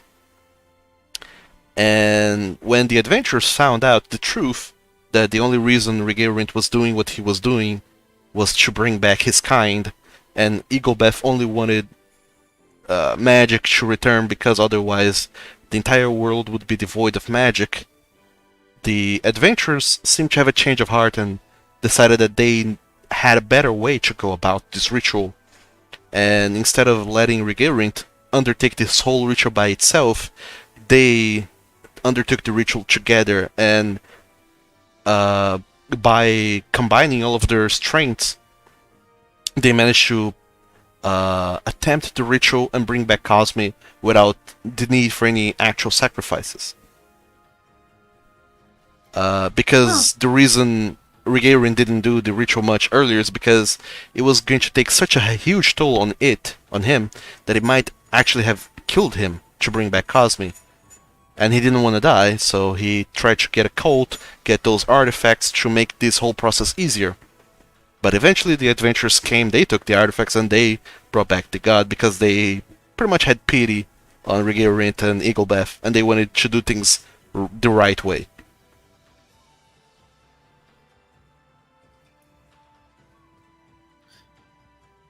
Wow, nobody was really being forward about their feelings. Like, there was not much of a communication effort, just a lot of cloak and dagger from what I'm hearing. Huh. It seems... And then Faye, she nods. Where I'm from.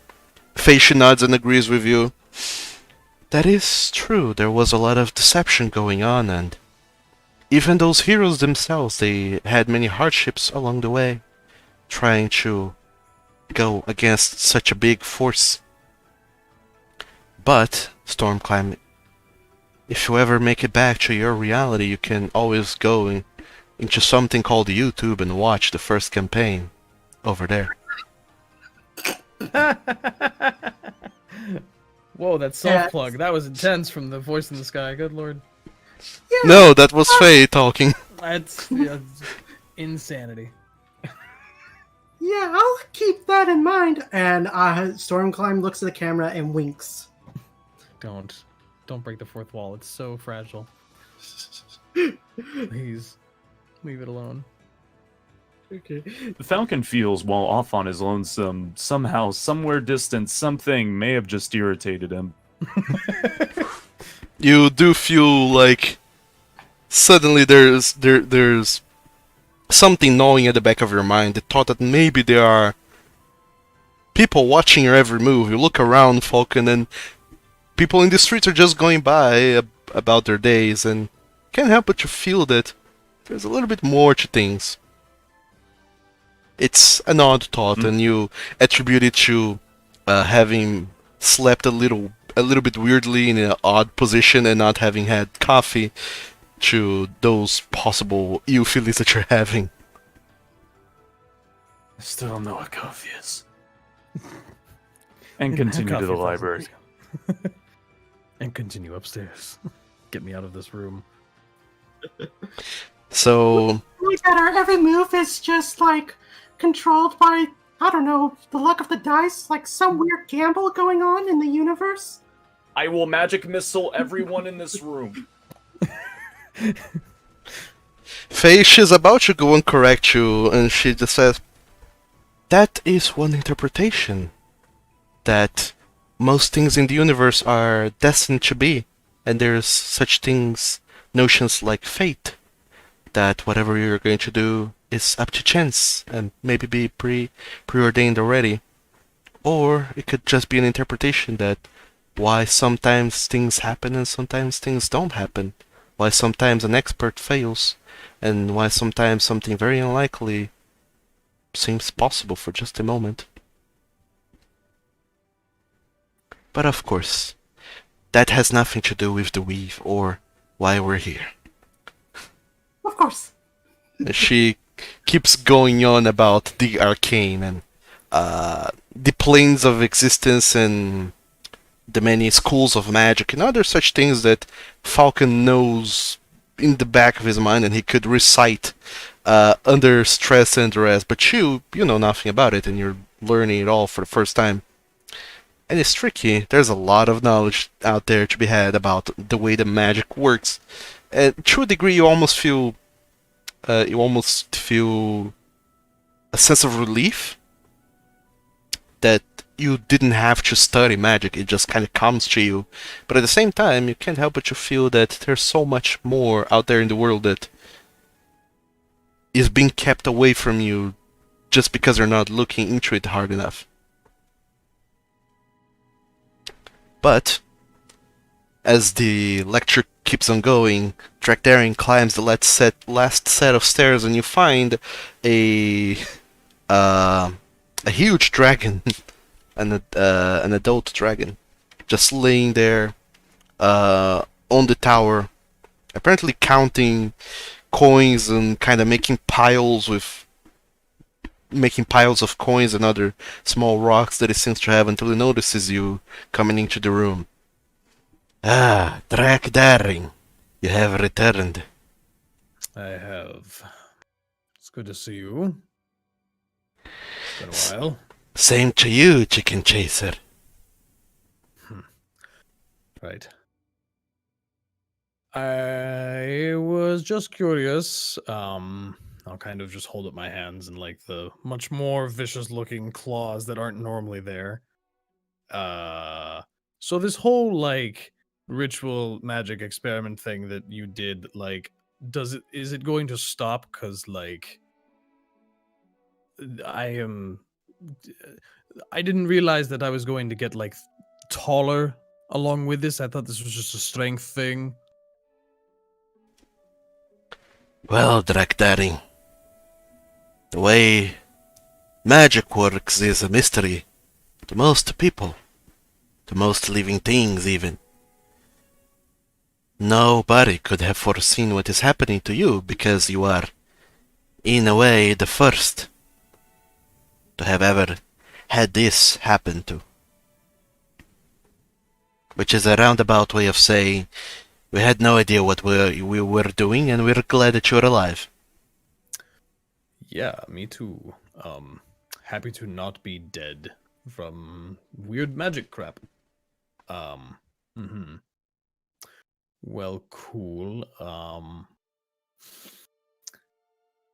Yeah, I just wanted to kind of poke in again and just check in, let you know I'm still alive, not dead. Still trying to find some stuff that you were talking about. I haven't really had a chance to find many good jokes. I've got stories, but not jokes. Drakdaring, you are well on your path to becoming more of a dragon than you already were. You have to hoard things. Stories, jokes, material belongings. If you don't do that, you will never accomplish anything. You might be a dragon in physical form, but not in spirit. Well, that's what this bag of holding's for. It's got a lot of stuff in it. Empty it up. Let me see what you have. What you have been hoarding. Oh, that's going to take a while to clean up, but... Oh, okay. I'll just, like, lean away as far as I can and then just flip the bag inside out. And a lot of items do just pop out of the bag of holding. And Gautazan, he seems to finally get up. As he was laying down on the ground, he gets up on all fours and starts approaching and looking at things, and kind of approaches one of his hands to kind of sift through all of the madness that is this pile of assorted things you have. Oh, careful of the potions. Don't break those. Kinda need those. And as he looks at the things you have, he seems mostly unimpressed with what you have, until he notices the most unusual thing you have, and he points at it and says, "Tell me, Drakdaring, what is the story behind that chair?" You see, that's part of the good ones. I was hoping you'd ask about that. It's a nice chair, isn't it? Stood the test of time. We found it atop an old abandoned ruin, somewhere out to the east. It's well, we have our suspicions, but I'm keeping it with us for, reasons.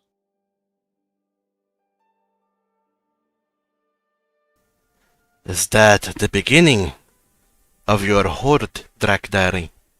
Are you going to chair? collect chairs or furniture or something along those lines? I mean, I could. I don't know if furniture's really my thing. I'm not a carpenter. I mean, if I had a choice, I would collect weapons. I like weapons. I've got like 1, 2, 3, 4, 5, like 6 right now.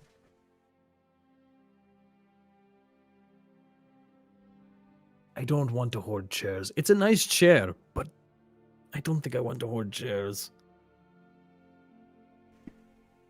Is that so?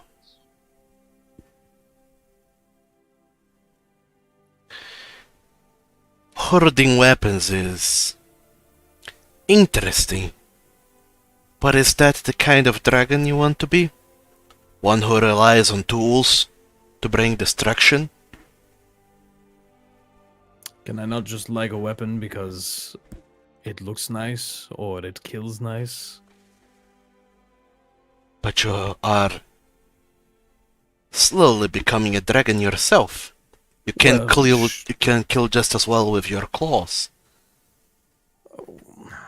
Well, sure, but And if you want to have weapons, but not use them, then are they any better than furniture? well, I suppose you make a valid point. They are nicer to look at than chairs, though.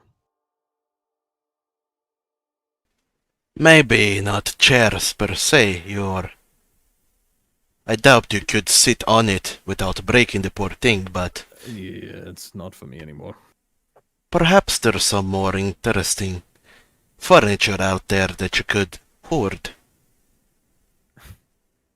Have you ever thought about snow globes? I haven't until this very moment in time. A traveling bard told me about it. Just snow in a sphere? Yes. That seems even less useful than a sword on a wall. Well, Drakdaring, you're the one who's seeking a title and a hoard.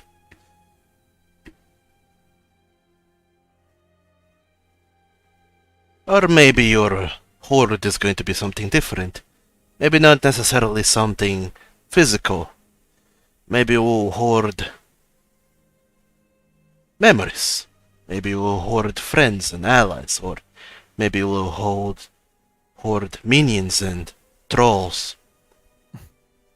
Maybe I'll start a guild of my own and surround myself with strong people who can go out and kill things. Maybe that'll be my horde.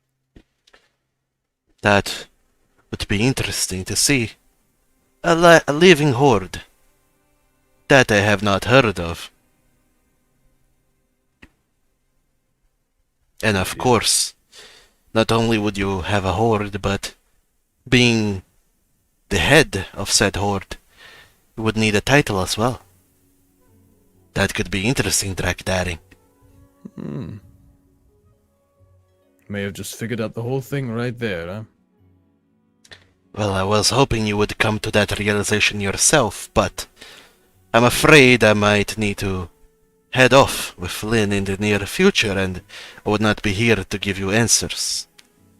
I had heard that you and him were planning to leave, yes. But of course, I was happy to give you a little bit of a nudge in the right direction. And I appreciate you doing so, I suppose. We'll see what comes of it, and hopefully I mean, I don't want this to be goodbye. I don't say goodbye to anyone, except for people I kill. But I don't say goodbye to anyone, so maybe we'll see each other again. One would hope so, yes. I have a feeling that we are more than just subjects in a weird, arcane, and biological experiment. We shared blood, literally. We are kin, and I feel like we are close. And even if we don't see each other again, we will always be connected.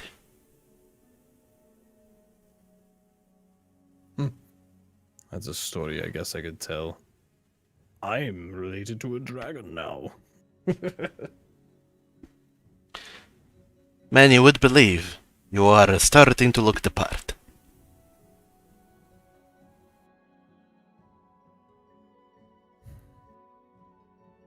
Well, I won't keep your valuable time. I'm just gonna kneel down and start obnoxiously putting everything back in the bag. Of course, Drakdaring. Glad to see you have not given up on the task. Some would definitely have thought it a little bit too difficult, or a little bit too daunting, or too much of a tall order to really see it through. Nothing's too grand of an adventure.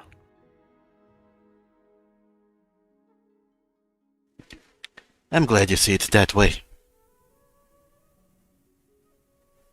Anyway, go forth, Drakdaring the Chicken Chaser. Collect more titles and increase your horde. Be the proudest dragon there ever will be. I would give you a hug if I didn't think it would crush me.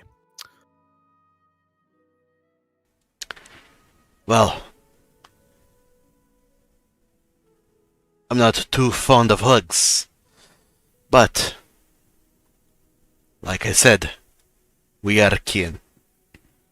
And then Galtazan, he kind of just takes a couple steps towards you, knocking over the piles of coins he had made, and he kind of, using both of his gigantic hands, he kind of just pulls you up and gives you a very tight hug. Okay. Thank you. And I would like you, Drakdaring, to make a strength saving throw. Ow. 1. But I was gonna say it better not be a 1. It really hurts. As he presses you, you almost you feel like your bones are just about to snap, and you can hardly breathe. But eventually, as you're nearly passing out and nearly feeling like your bones are just about to snap, suddenly the pressure just lets go, and he puts you back down on the ground, and you can't help but to let out a big wheeze of relief. But thankfully, nothing has been broken, and aside from feeling a little bit sore, you're sure that you're in top condition. You okay? Ow. I'm going to go find my friends. Thanks for that experience. You're welcome, Dragdaddy. I'll be seeing you some other time, and if we don't, remember this pain. Oh, yeah, I'm not gonna forget that one. And with that, you finish collecting up your things and leave the top floor of the tower. I imagine. Mm-hmm. Alright. So, is there anything pressing you guys would like to do? All of you. The only other thing I want to do is I want to go to the blacksmith to make something, but that can be a later thing too if needs to be. Yeah. I mean, like, the only thing Stormclimb is focusing on other than his lessons with Faye is just trying to prep himself for a little funeral for Miguel, you know? Just find a headstone or a plot of land he can bury some stuff. Alright. Falcon? That was, maybe, spend time writing down the last few scrolls that Falcon has and maybe looking up some history books of, general surroundings. General surroundings as in... Is there something specific you're looking for? Ancient history books in the library of the general area, seeing as he hardly knows anything about this place. Sure. So, you can go ahead. I mean, actually, now there's nothing pressing happening, so, you guys pretty much have a 1 week of downtime to do whatever you want with that time, but I imagine since there's nothing too pressing, that you want to do, the blacksmith visit can happen whenever, and you guys can reunite under the best time to do the funeral. And you, Falcon, if you want, you definitely will have more than enough time to write down all the rest of the scrolls you have on you. And as for your research, you can actually do a research. You can just go ahead and make a history check, or you can spend some resources to try and pull contacts and have other people assist you with this research. And in short, if you spend 100 gold pieces, you can have advantage on this history check. Okay. Am I able to somehow waggle around my library access feature for preferential treatment? Oh, is that a thing you have? Yep. Scholar, feature library access. One of them says, additionally, you are likely to gain preferential treatment at other libraries across the realms as professional courtesy to a fellow scholar. I get free and easy access to the majority of the library. Ooh, look at you! Background features. Books. Sure. Yeah, you just get advantage for free then. Alright. How do I roll advantage again? You hold down shift. Shift? I hate it when it's a key binding. Alright. I mean, there is a way, but it's a little bit more unwieldy. Oh, wow. 9! Oh. Wow. Okay. Double 9. Unless you want to do a time rewind. Or add a card. That thing that you have that we I might often forget to as use. well. Yeah, those things. Yeah, I'll use my card of my card of thing that somehow makes sense and add 8. What do you mean? It's the best homebrew feature ever. Where did they come from? I don't understand. These magical. Are we playing Persona? Just magical cards showing up in our pockets? I think it was. God, no. Wasn't it because like what was it? Bardic Inspiration was not very fun to keep track of or something. DM inspiration is not fun to keep track of. Yeah. Yeah, that's it. And in theory, what I should have done is every beginning of a session, I should give you one DM inspiration for you to use however you want, and then during play, if you use that, I give another, but nobody remembers that, so I would do those cards at the beginning. That's pretty much your DM inspiration, your free reroll of the game. And DM inspiration would have given you advantage, and you already had advantage, so So that's mathematics. I can do this. 25? 17 plus 8 is 25? Sure is. Okay, cool. Coolio. Shit. You learn a lot, Falcon. During this week of research, you learn that Redemption is a city that was recently founded about just a few decades ago. It's a fairly new city. Oh boy. Let me open up my book. It was Man, he's settled. gonna have to get So all his sorry. lore. It was settled by people that came from southern Nolyn. There is a group of adventurers who apparently released Cosme. Those rascals. They all the way in southern Nolyn. Let me pull you guys into this map. It's easier if you can have some visual reference. In southern Nolyn, all the way down, where it says Tirnandaroin, one of the southernmost cities is the city of Dorf. A long time ago, several decades ago, people they had a base in Dorf, and then they started going around all over the place, collecting artifacts and trying to fight off this big cult. And then one of them, one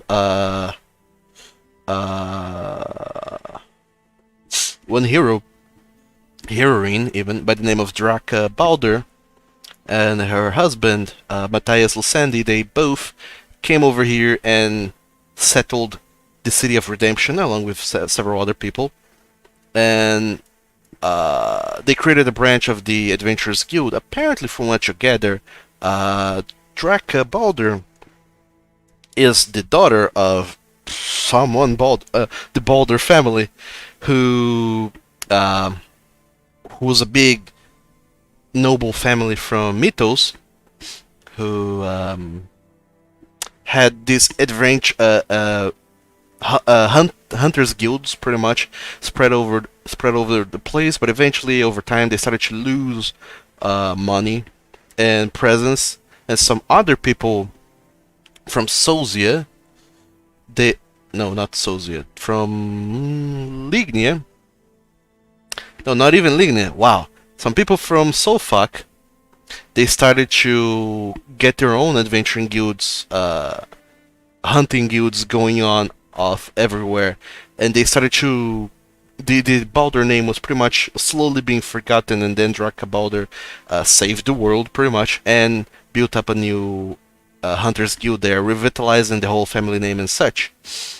And they also settled the city of Redemption and started a whole endeavor to start civilizing this whole untamed wilderness, being part of the Mythosian nobility. The city of Redemption is a part of the Mythosian colonies, which is one of the countries in Hosenfell.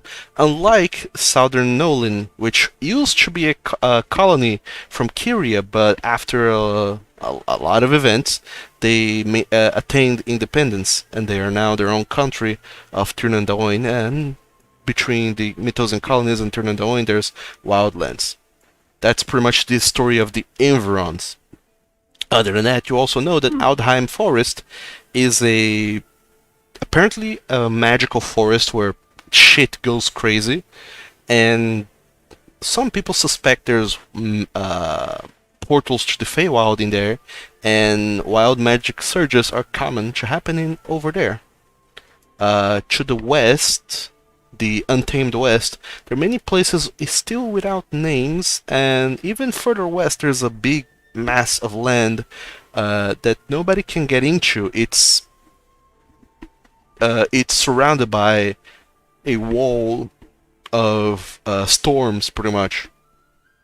Actually, they're not always there, but whenever someone tries to get into the big island, this walls of storm deters any sort of intruders, so to speak, so nobody really knows for sure what's there. And to the north, it's just kind of shitty to go over there because they have to cross the water, and there's a shit ton of Sahwagins and other sea folk people who are not at all friendly, just keep sinking boats over their ships and such. And, Oh, great. and that's pretty much the whole story of these lands. But you also do find a little bit of a weird backstory. Apparently, forever ago, these lands were settled. You have heard that in the southern Nolyn there's this people called the Semphidae, who were found out whenever people discovered Nolyn to the west some about a century ago. They came over there and they found that there were many underground ruins, big, huge cities, and people inhabiting those ruins, the Semphidae. And after talking to the Semphidae, they said that they have been living underground for the past millennia, and legends tell that they used to live in the surface forever ago, and with help and time, they have started to slowly piece together back their stories. Apparently, 1,000 years ago, in the Moonfall era, this whole land of Nolyn used to be settled by many people. We're not entirely sure about all of those things because it's not super very well documented, but it really you pull yourself through, and thanks to that 25 in history, you learn that these lands used to be fairly different. There were many Semphidae to the south of Nolyn, and to the center, this area, currently known as the Wildlands, used to be the land of Tirnan Dragain, the land of dragons. And this bit of place where you guys are currently used to be the Talam Forard, just a series of cities that were settled by other people who didn't had much to do with the dragons or the Semphidae, but there are also people that have been forgotten to history. And further down south, to the southern coast of this place where you are, there used to be many cities, but you fear that along with the Semphidae cities and many other things, they have sunk. And completely underwater. Not underwater, they have sunk underground. Ah, Almost as if the ground itself ate up those cities. Jeez. And most of it has been lost.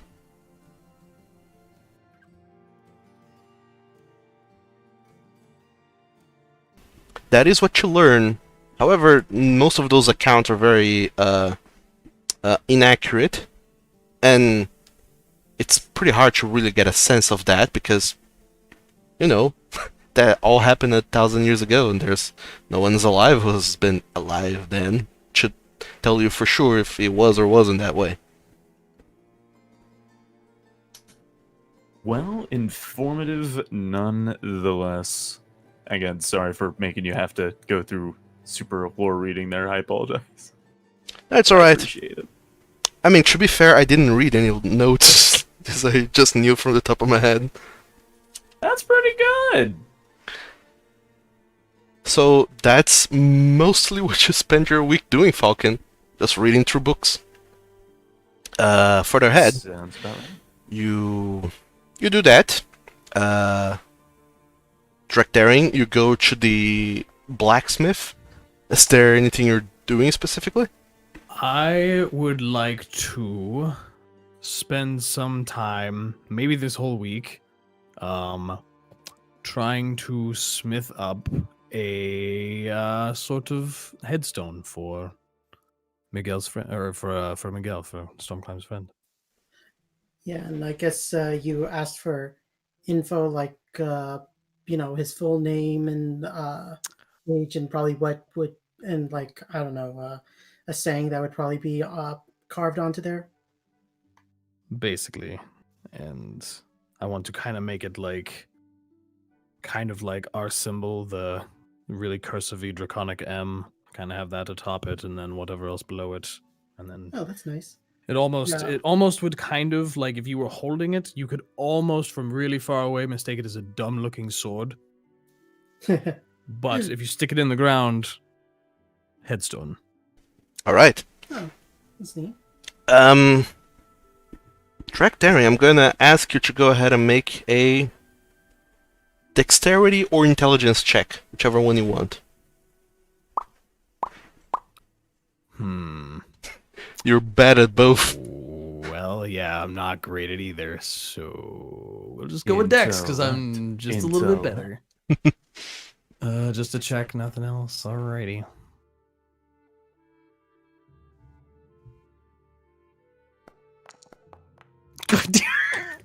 Not the one.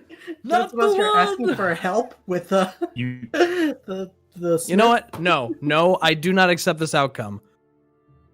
I don't because I have a Joker. Oh man, no. Are you using the Joker to turn I that? am. All right. So Make that shit a 20. okay, because no, it cancels a critical fail. In that case, you need to roll again. Oh. Okay. Please don't be another one. If this is another one, I'm going to throw myself into the ocean. roll intellect. It's worse. I have a 10 int versus a 12 dex. I at least get the +1 with the dex.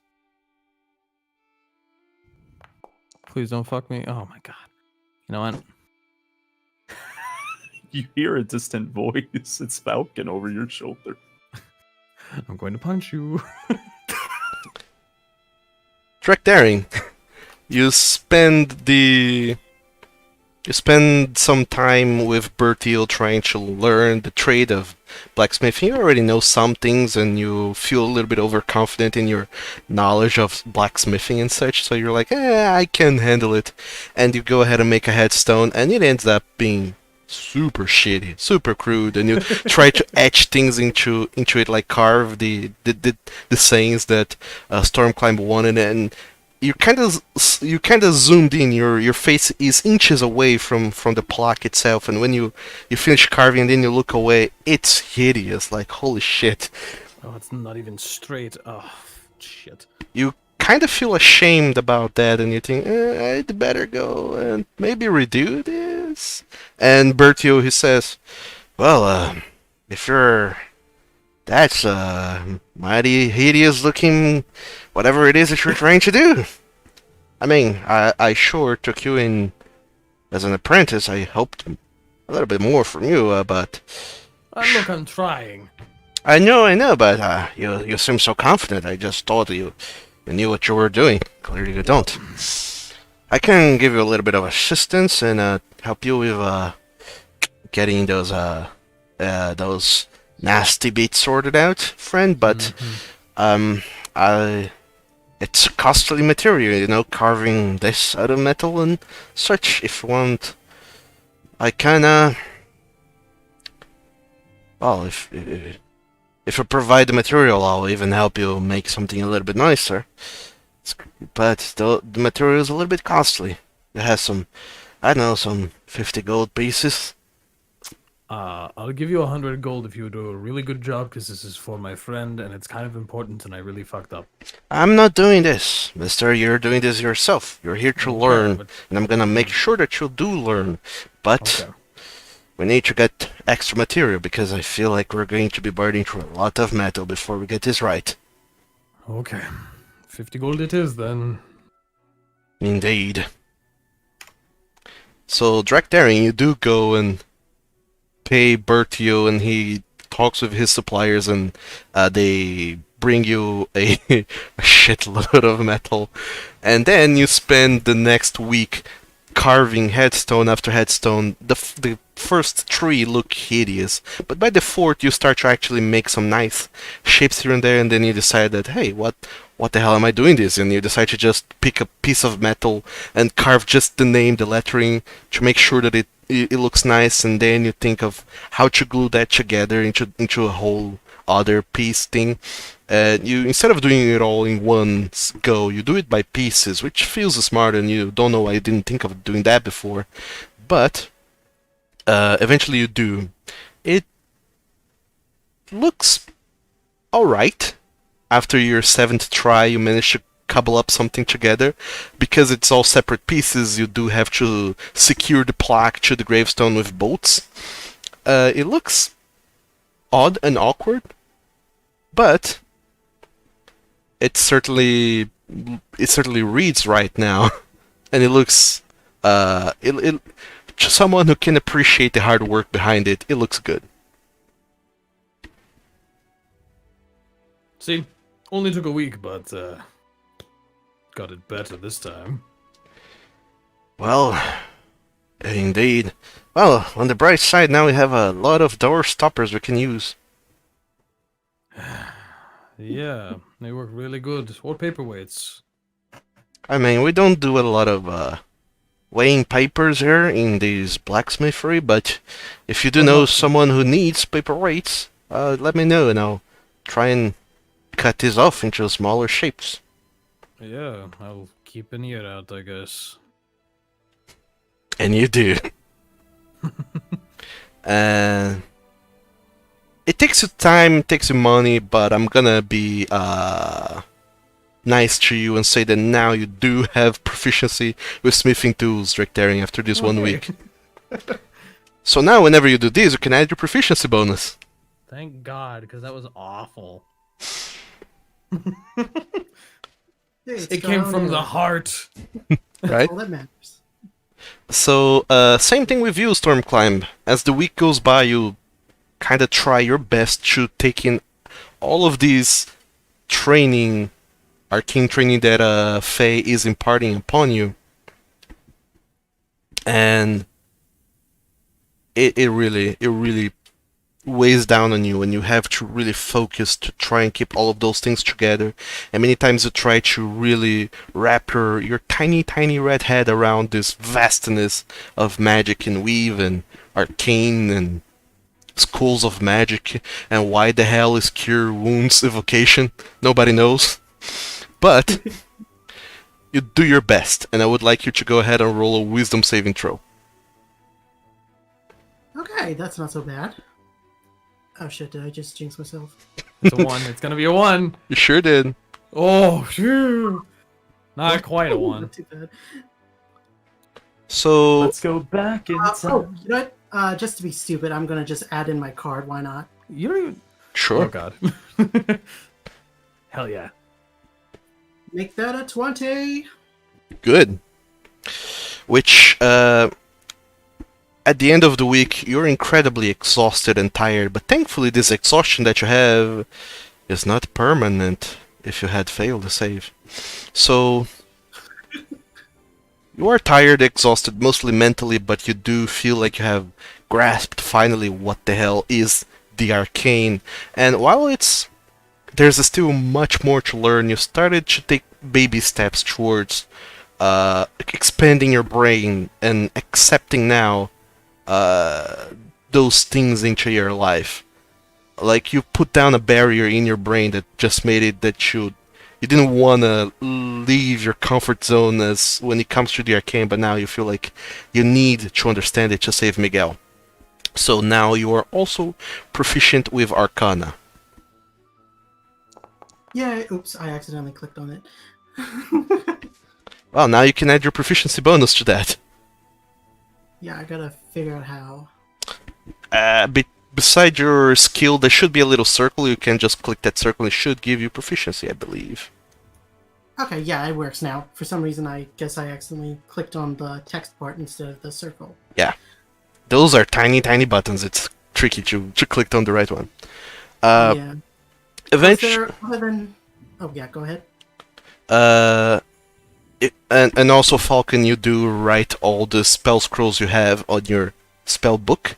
If you have spent some spell money to get your spell components and that. Yeah. How much money would you have needed? A lot. 2 spell scrolls is all I really have left, actually. Of what level? The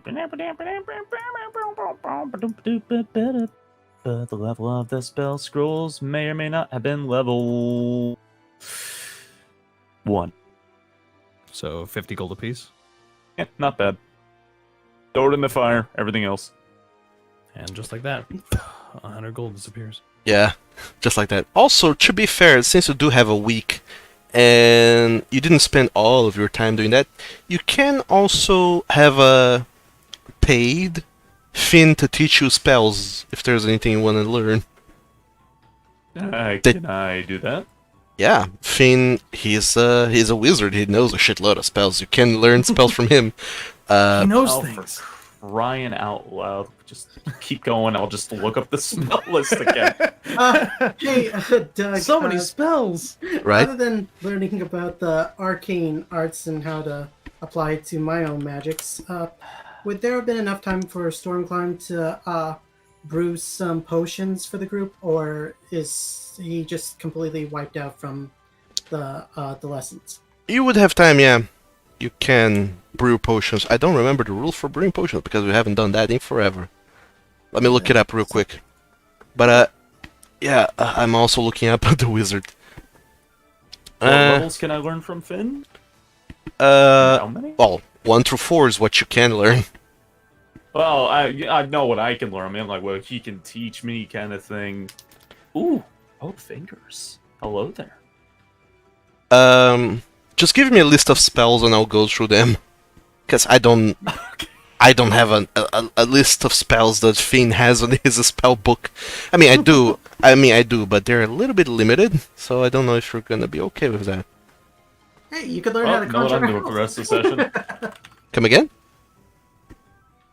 Said I know what I'm doing for the rest of the session. Just let me just sit here and read the whole time. Yeah. I mean, It's not a problem. It comes with it. I just think it's kind of funny. if you do have the money for that though, because you're still paying to learn said spells. Is it the standard cost of a scroll kind of equivalent, or? I think so, yeah. Make it up on the fly. How much money we got, Drac? 1,744 gold. Okay, got it. Yeah, it's the same price.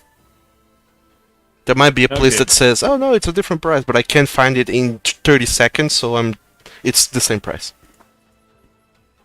Alright, I will be doing that. Because I could not be bothered. Alright. Okay. Finn does actually knows a shitload of spells that he has. I'm gonna send the list on Telegram, because... Okay. Oh boy. So, there you go. He knows Alarm, Catapult, Charm Person, Comprehend Language, Detect Magic, Disguise Self, Mage Armor, Magic Missile, Shield, Invisibility, Knock, Levitate, Magic Mouth, Mirror Image, Counterspell, Dispel Magic, Galder's Tower, which is how he made his own tower, Haste, Major Image, Protection from Energy, Remove Curse, Tiny Servant, Tongues, Charm Monster, Dimension Door, Fabricate, Greater Invisibility, More Kindness, Private Sanctum, Polymorph, Resilient Sphere, and Stone Skin. Those are all spells he knows level 1 through 4. The rest is 5th level and up, and you can't even know that he knows those spells. Okay. The dread of a wizard going, oh no. Oh no, I have to study. So, that's what you asked for. Oh, Yeah. there we go. I wanna play D&D. I wanna do I want to be a account. wizard. I wanna do I wanna accounting. play a wizard. So Feels like it. yeah, you all. Well, Falcon, we'll see you in an hour. Yeah. See you in an hour. Just tell me how much money you need to spend. Yeah. We can Storm make more of it. Stormclimb. You're brewing potions, right? Yeah, I know I could only make basic potions of healing with my what is it? Herbalist kit. Yes. It takes 1 day. I think, to make a Yeah. one potion. Yeah. So, I mean, it's tiresome, but you can go and make one potion per day in this week, and the week is 5 days.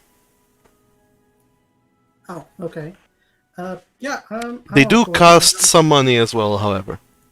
Yeah. So how much would that cost? Because yeah, I've been brewing potions since the beginning of this campaign. To make one potion of healing, it costs you 25 gold pieces and takes 1 day. To make a potion of greater healing, it takes you the whole 5 days, and it costs 100 gold pieces. Hmm.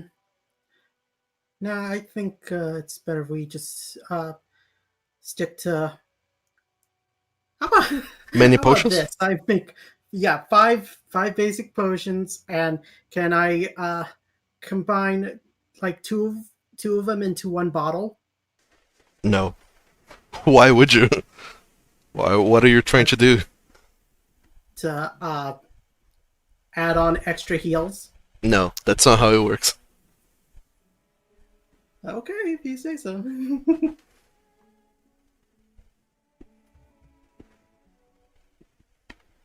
Because potions are incredibly volatile, which means that if you try to mix potions, you can either make some potion that is really unpredictable in what it does, or it gets watered down and loses the effect. There is a table in the Right, book but- for that, but I don't know where it is. But no, you can't. You can mix two potions even if they are the same type of potion. Okay. Yeah, so I'll just make 5 potions instead. So that'll come down to what, 125? Yes. I wanted to play D&D. Let me get my calculator so I can be the accountant of the group. Okay. Right. I'll okay, I'll brew those 5 potions. 16, 19. Let's see. Ah, yes, thank you, Dre. And so I'll take 2 for me, 2 for, and I'll give 2 to Drac, and 1 to Falcon. Because Falcon's usually outside of physical combat, so you'd only need 1. Write that down, everyone.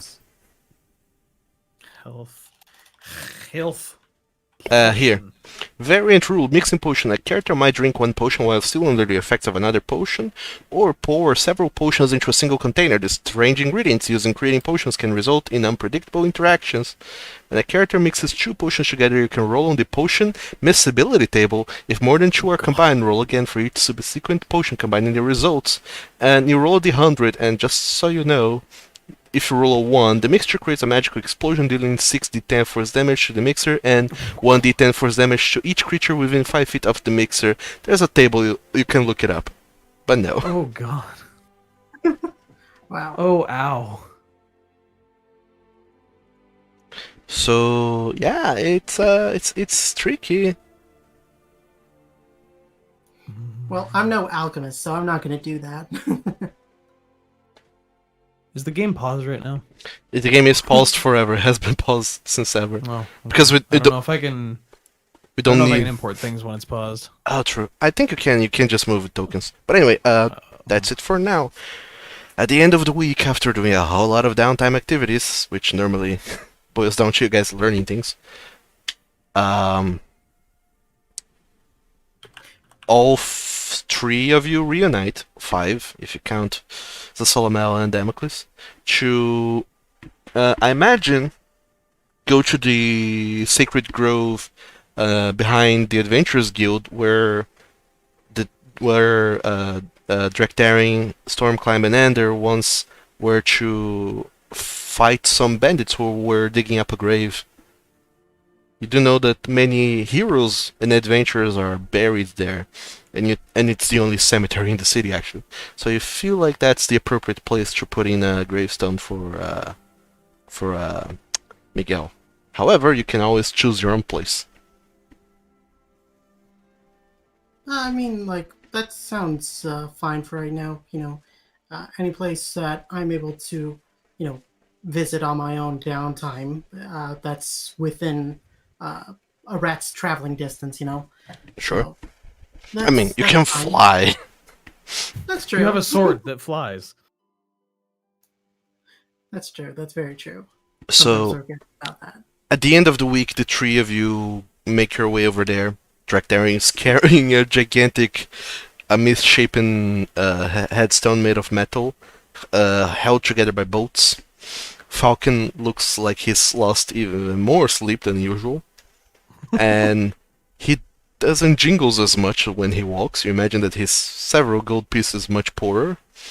And you, Stormclimb, you feel mentally exhausted from everything you have learned in this time, and from your hands or your tiny red paws, the tip of your fingers, they are a little bit darkened by so much mixing and brewing that you have been doing in the past few days. But aside from that, all of you are feeling confident knowing that you haven't had to kill anyone in a week, which is good. It's a good reprieve. Let's see. So we're now going to this grave. To be extra, am I able to just, like, I don't know, hire a bard or a band to for this little funeral? Sure, you can if I can play the lute. Okay, Do sure. it. Yeah. Who Give me might that get in the way performance. I of, want to hear it. making use of a skill that you probably would have can never really use since you're not a bard. So you could have dueled that bard in that town. Yes, you could. Yeah, but God, it's dang do with beatboxing. You're the liar. Won't I play get his friggin' instrument. proficiency or not? Yeah, I get. What is it? I think I get a. Does musical instrument give me advantage or proficiency? I think it's just proficiency. it's Should be proficiency. it's proficiency unless something gives you advantage, like having improve ability cast on you or whatever that's called. Enhance ability. Enhance ability. Enhance ability, yeah. And I did have ability. that ability. Ah, well. Anyway. Anyway, How good do you want this loot to be? I want it to be the best loot. But On this, I'm the day never- of my daughter's Actually, wedding. Sorry. I'm never going to use this ever again. So I want to cast a first level spell, Ceremony. sure, it should do what? Funeral rite. There's no corpse, but you know it feels right to it's Don't part you of the need a thing, dead you body? know. Sure. Funeral right. You do spend the 25 gold pieces, which is the material component for the spell, but Right. you do pretty much. Well, you feel it would be in very poor taste to murder a child in town to have a corpse, so Yeah, Oh, but God! I did ask No! Jack to, or at least I asked somebody to bring a shovel because there is something that I do want to bury. Not a child. Okay. Wanna make that Paul clear. says the spell requires a dead body. Draco fixed. What? Oh, okay. No, don't say okay. I fix. The corpse is my own soul. The corpse is my own soul. That's really emo of you. and sure, you all go to the place, shovel in hand, and you're all amidst a bunch of trees. It's a quiet day. At the end of the week, the wind is blowing, kind of giving just a chill breeze, but very gentle as well.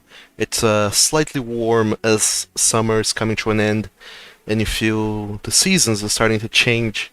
You can smell the air, and there's a lot that all of you feel a little bit of a sense of belonging, a sense of having an objective, and a sense of closure. Closure. Don't know why I said that weird. And all of you reunite. Everyone, even though your spirits are not wrecked by loss, you still can feel it in the way that Stormclimb behaves and poses himself in front of you guys. And none of you really dare break silence before Stormclimb does, as you just follow him silently and supportively into the Sacred Grove until a spot which you feel is appropriate for this quote-unquote burial. Yeah, so Stormclimb is looking at the sword gravestone, the sword-shaped gravestone that, or grave blade that Drac made, That's kinda cool as and hell. yeah, and he thinks it looks awesome, even though to an expert's eye it's probably shoddily made, but Stormclimb thinks it looks awesome, and etched on the grave sword, the grave blade is Miguel Rodriguez, age 10, gone for now, only seconds away, and with a solemn look, he turns to everybody and says, "Thank you, everybody, for showing up. You too, Falcon. I really appreciate you coming, and thank you for being the performer for this for this funeral." And Miguel was someone that I loved dearly. He may have been a stranger to you all, but I'm sure he would have really liked you guys. Miguel was just a regular human boy, and Stormclimb casts silent image of Miguel, and you just see a small Latino boy that's just smiling, and he's missing a tooth, and he's got a little T-shirt on that says Pallingers, and there's just like these basically the characters from the TV show that Miguel would watch. They look a lot more advanced than what Stormclimb is wearing. And Stormclimb continues in saying, "I was always able to tell when he was happy or when he was sad and needed a friend. He always told me his troubles about, school or his frustration with his parents. Didn't get much of what he said, but I could feel what he was saying. And sometimes his dad would just talk to me too when nobody was around, and that was just weird too. Saying something about a person named Geneva Convention and how he did it for his country and had to go. But I don't know what that means. But in any case, what I'll miss most about Miguel is sleeping in his hoodie when he played with his magic box. I always felt safe. Not to mention whenever he would give me treats. Whenever his parents caught him giving me some of his food, his parents would get a little bit mad at him. Not only that, but I also had fun playing games with him. We played hide and go seek, and other times he'd try to have me perform on little stages that he made. And he also played with his little toys, his little Ballinger figures, and he always called me his pink Ballinger, and that I was his shield to keep him away from the bad guys and all their evil powers. But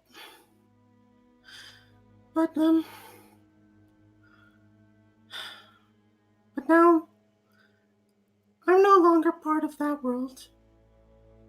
And I'm no longer part of his world either. I'm now in this new world, and I may not be able to share my love with him anymore, but I'm glad that I was able to find new people to share my love with. And he looks up at Jack Darren for a second and then looks over at uh, Damocles. But I think that's what's most important about being alive is remembering the past, but allowing new things to blossom now and in the future. So, before we leave today, I'd like to give a proper burial. There's nobody to bury, but I have this, and he pulls out a red pajama button, and he says, "I hold here this was the last thing that was on Miguel that fell off of him when we ended up in this world, and then he was spirited off somewhere else after I fell off at the same time with that button. I can remember now. I was trying my best to hold on to him, and I managed to grab that button, but then it snapped off. But I know I'll see him again one day, or maybe not, but I know that I'll be able to rescue him one day. And now I have to bury my past so I can move on into the future, or the future that now goes back into the past. Drac, would you do the honors? Just walk up and dig like one solid hole right in front of it. And Stormclimb pulls out a small box that he found on the ground. It was probably like a discarded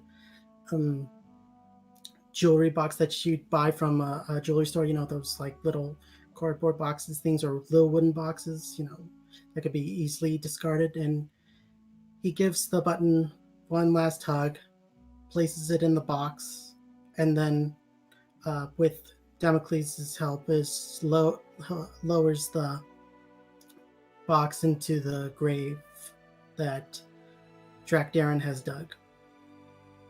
And, he steps out and allows Drac to do his thing. Toss the dirt back over, smooth it out.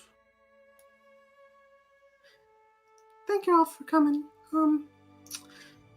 If you head over to Yinu Cabaret, I've gotten some catering done. I had some food prepped that was Miguel's favorites. So I figured you guys would like to give it a try if you'd like. Sure. It's apple juice and they called it a meat lover's pizza. Stormclimb invents pizza in this world. Proper pizza. Yeah, he got help from like a baker or something to help make this, because he managed to get in touch. He managed to he's got contacts with chefs and stuff that he's helped with his pest control business. And when he saw some of them baking the bread with the cheese, and it helped give him an idea of who to talk to about pizza. So this is Ratatouille, but in D&D. Knew it. My attention. Who makes love to a just pizza? kind of happened. Who doesn't make love to a pizza? So, Jesus. after delivering a 1 hour long eulogy, you complete the ritual of ceremony, and you cast a spell over this area, and you can feel, all three of you can feel something uplifting your spirits, and you feel lighter as if some sort of the closure that Stormclimb had been looking for spreads to the two of you, and you feel, in a sense, complete and ready for whatever comes next. And you feel that your companion is also ready to do whatever it needs to be done. The next big step in your journey and adventure. And, well, I don't know what the effects of the spell in theory would be, but you all can imagine in your own minds that some sort of very kick-ass, wholesome anime effect happens upon the grave, and it makes all of you smile as your hearts go doki doki. Oh, I don't want to hear you say that sentence ever again. Falcon very slowly takes a slip of paper and shoves in the Drax pocket and starts walking really fast away from him back towards where they were staying. Sure. Oh, by the way, what oh, let's see. No, never mind. It's cool. I was just thinking about how awesome your what were you thinking of playing? Like, what were you trying to go slow and melodious or something? Or Sombalaya playing? Slow and melodious? Well, I was wrong. It's not a lute. I'm an idiot, so it's a lyre. So yes. A tiny harp. You did play that during the 1 hour long eulogy at some point when there weren't words being spoken and it was mostly just Stormclimb doing the verbal, somatic, material components of the spell. You found a little moment to play the lyre and fill the air with some musical notes and help everyone just get through this difficult moment. Stormclimb. Hmm? Do you mind if I say something as well? Sure, go ahead. I know, I mean, I'm not related to, whatever, but No, it's okay. it's something that we kind of did back home. It translated from Draconic, otherwise you won't understand it.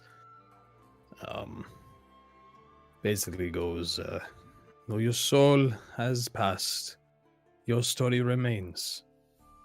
May you live on in song and in memory. Our swords shall sing your story to our enemies, that they may perish in your honor. It's just like a little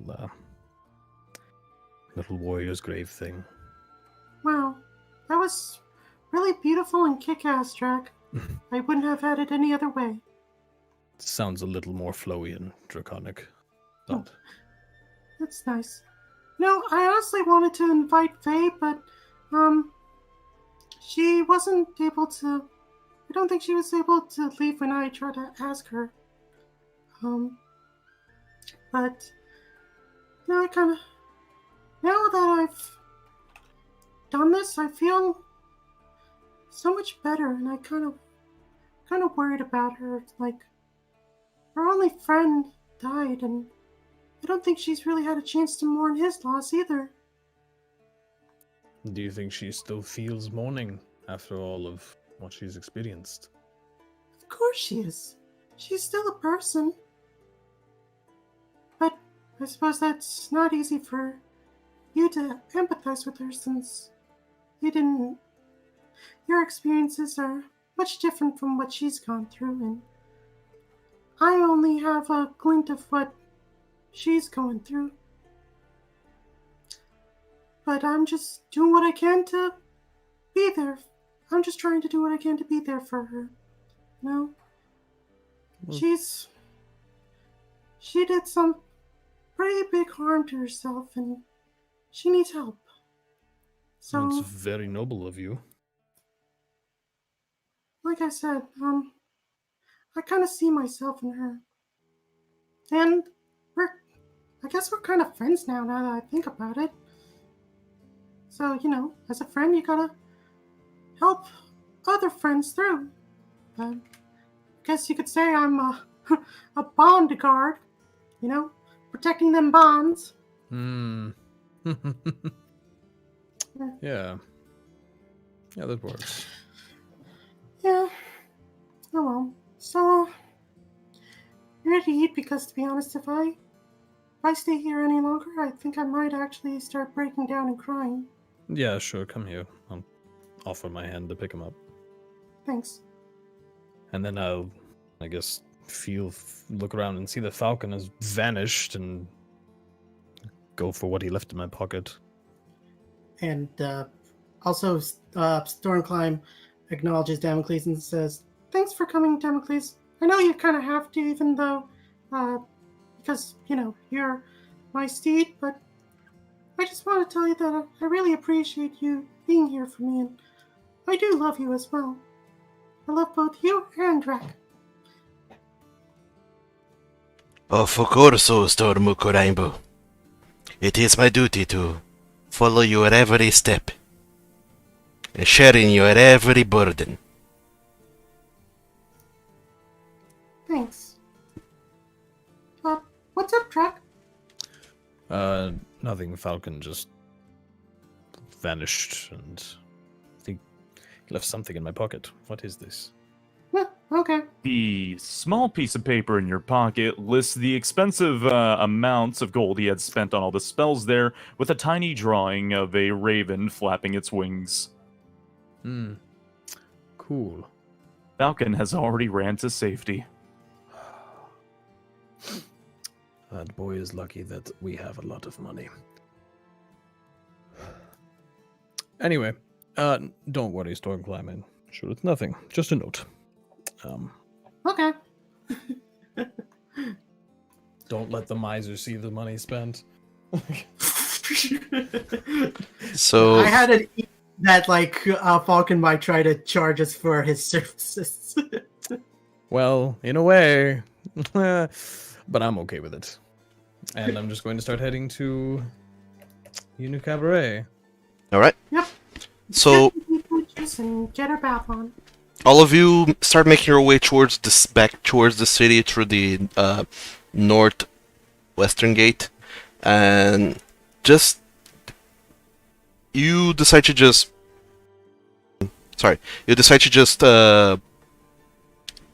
quicken your pace, Drekdarian, to catch up to Falcon before you lose sight of him and something horrible happens. And Stormclimb, you just climb onto Damocles and just fly over there, following Drekdarian.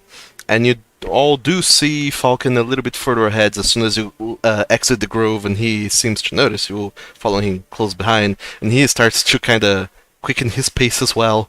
And everyone just quickens their paces, kind of trying to not break into running, but walking very fast.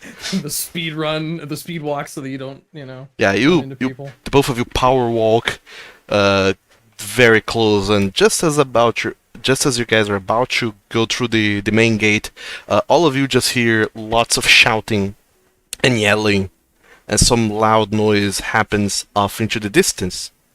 And all of you just quickly stop to analyze the situation and try to make sense of what's going on.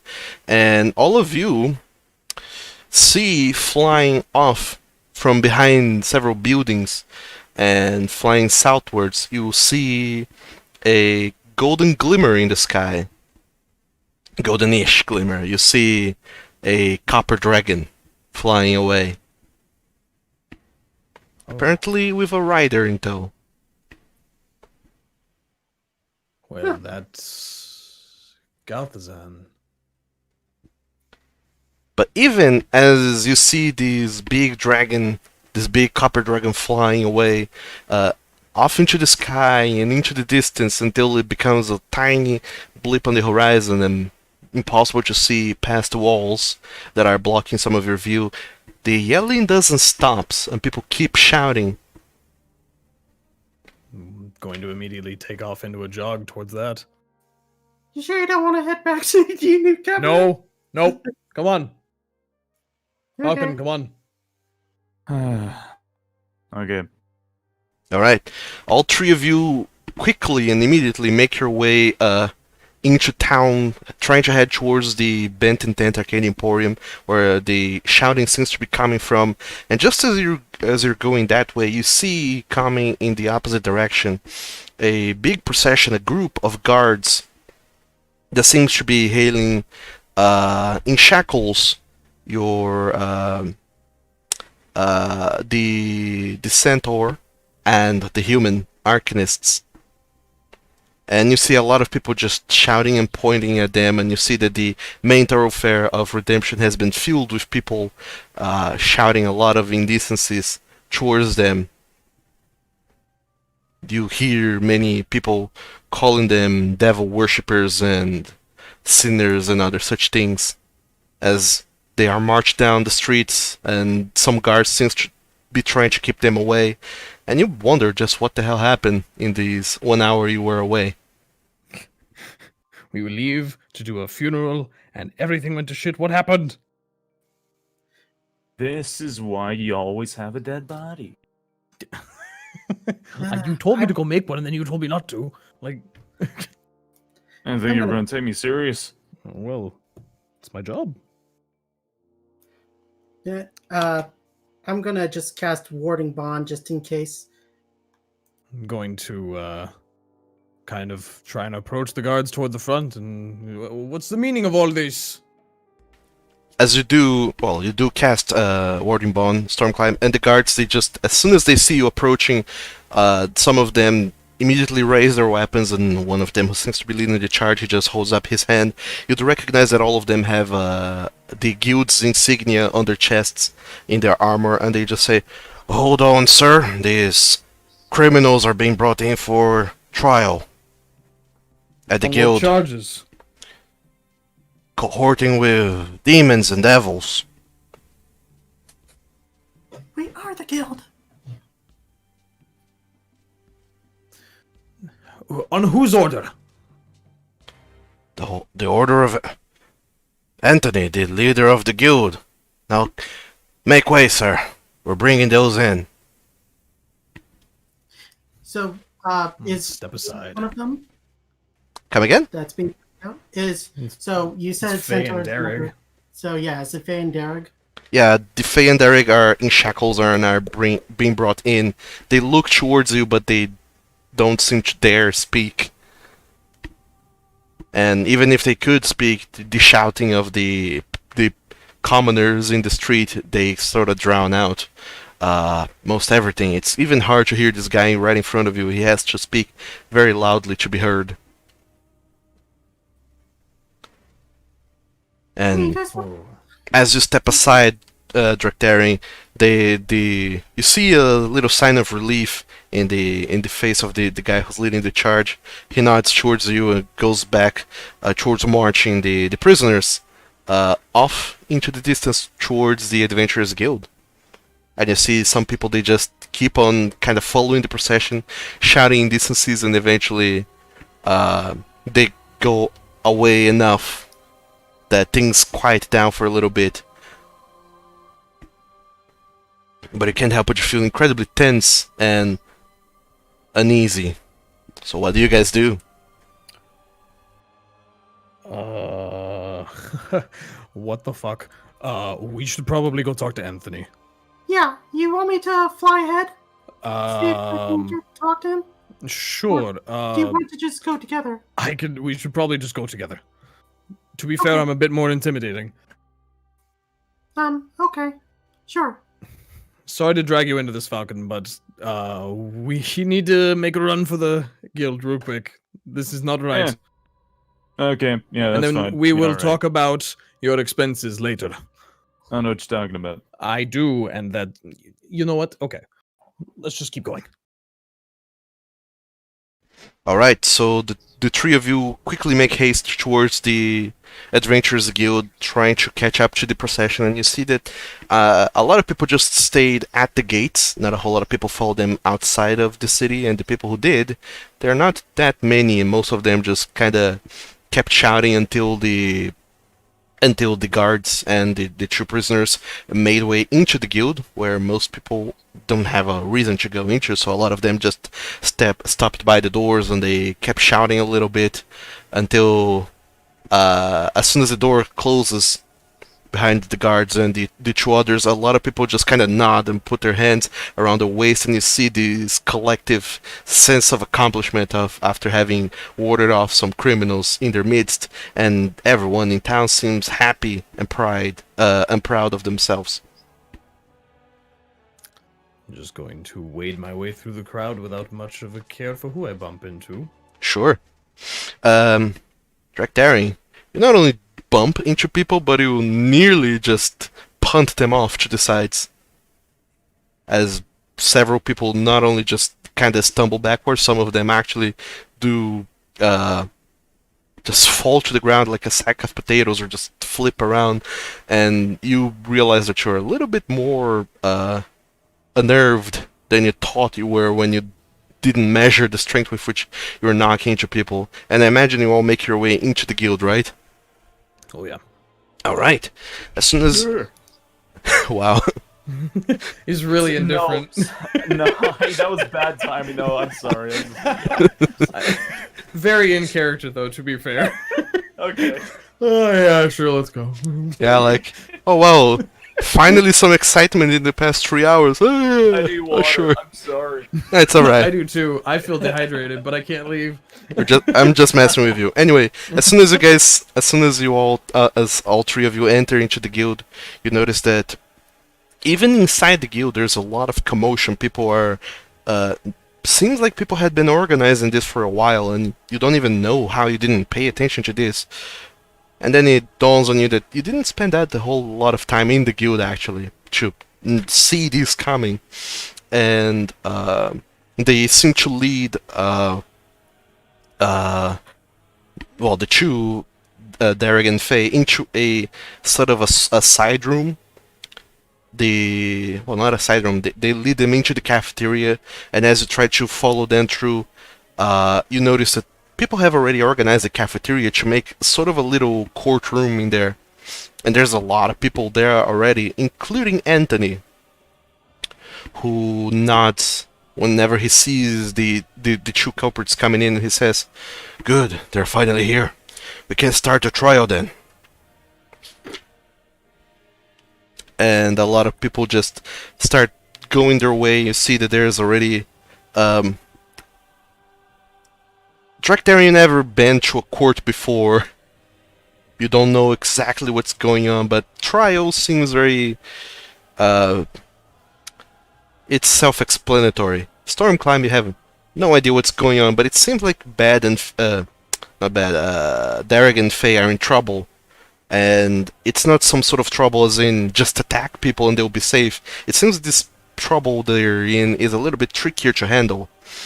And Falcon, you have been through a few trials in your time. You don't remember the details, but something about being in this room just makes you feel slightly comfortable. You know more or less what to do and where to be and how to behave, and you fall into your position within this court. As does most everyone else. You see that there's the little badger, Vesuvius, who's been mostly running things here in the guild. He seems to be appointed as the judge. And you see someone you never really noticed before, most of you never noticed him before, who seems to be sitting near the judge, a half-orc who you, Falcon, recognize to be the librarian.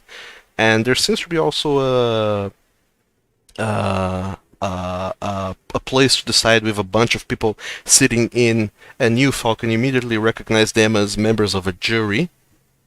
You don't really recognize any faces in there, but they all seem to be very intent on judging these two culprits that have been brought in. Eventually the guards, they stop in front and they said, "We brought them culprits."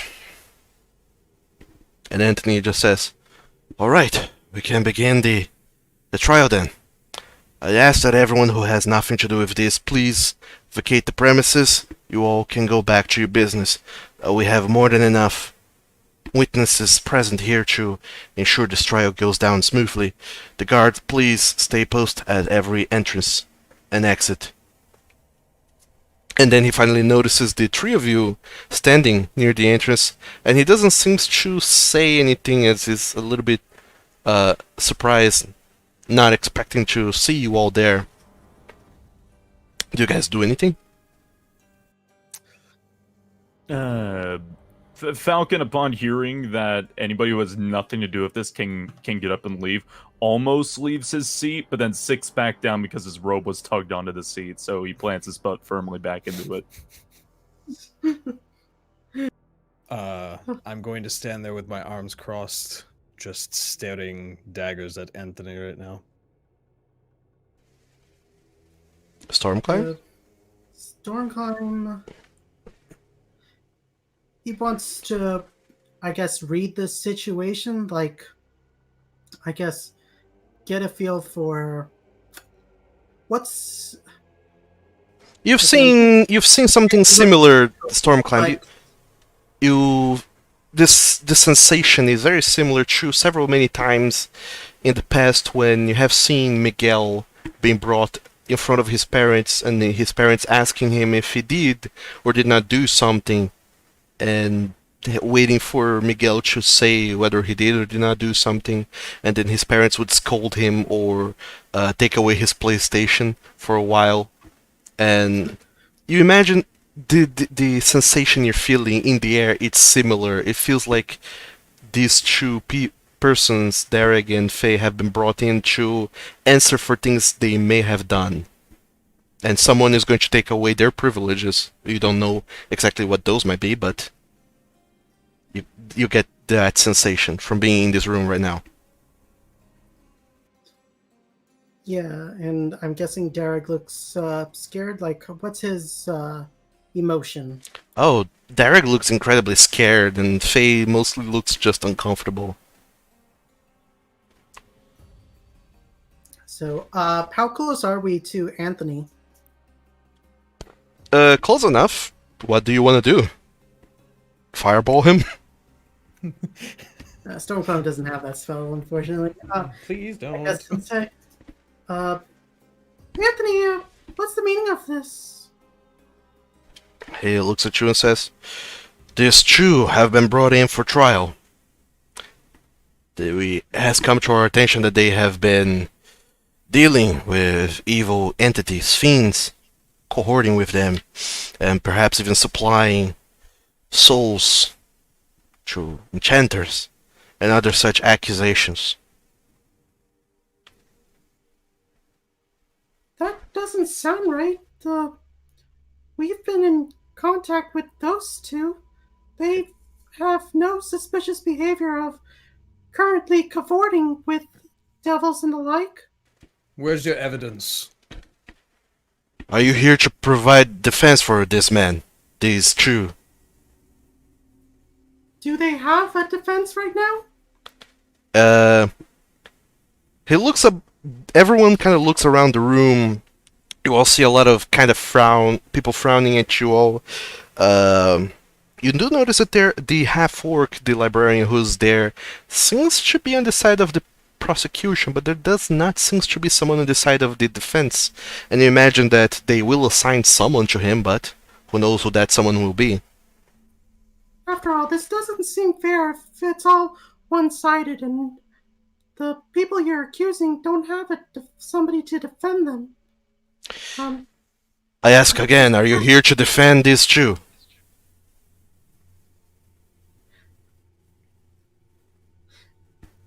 Do I know Yes. any lawyers in Redemption? Do you know what? Lawyers in Redemption.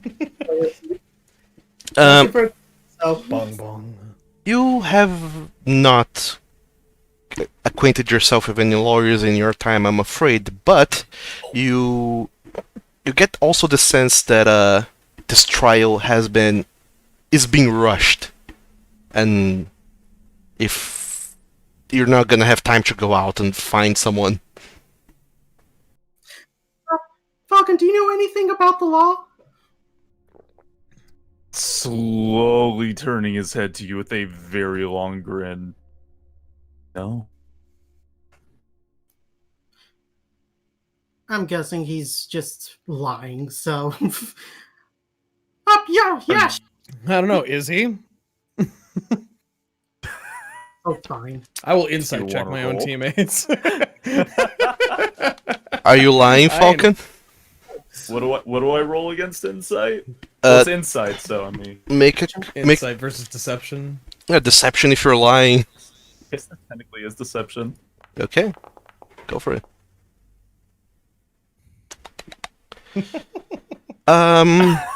Drek Daring is a little bit kind of. His blood is boiling and he can't really read the situation. He's just overfilled with anger and he's trying to contain himself. You, Stormclimb, however, can see through Falcon's deception and you know that this man, he plays aloof, but he knows what's up. He knows his shit. Will you help me in getting Faye and Derek off the hook? I'm a wizard, not a magic man. See, this is like a legal proceeding kind of thing. I don't know anything about these people and the way this trial's going. It's probably being rushed as fast as possible to get them out of here and in a jail cell. So, if you really want to defend your friends, you better speak up now and bullshit as hard as you can. Okay, yes, I'm your defender. Alright then. You may come up to the defense stand. Roll for initiative. That's what it's gonna turn into if Drac gets involved in this, because oh That's boy, I'm out. them fists be clenched. So, in all fairness, he doesn't get just a defense attorney, he gets a defense team, so all three of you can be in the defense stand if you want. If the boot fits. It does not fit, but Ah. there's a little area in front of the between where the judge is and where the stands are, and there's a little area for people to pace around and about and talk. There, you can stand there. I'll stand. Sure. So, do you drag Falcon into this as well? No. Okay. So Falcon, you just sit and relax in some of the cafeteria tables and benches that have been just aligned to face towards this back wall, and Stormclimb and Direct Daring, the two of you step up to defend your colleagues, your companions, your acquaintances, Derek and Faye. Yeah, for transportation issues, I'm going to be having Drac here to bring me to the podium. Whatever it's called. No, of course. And Anthony nods. You make your way over there. You see that the half-orc, he just kind of nods. The judge looks at everyone. He nods as well. And Anthony says, "Well, alright then. You all may begin." And he crosses his arms and stands menacingly near one of the doorways along with the other guards in the cafeteria.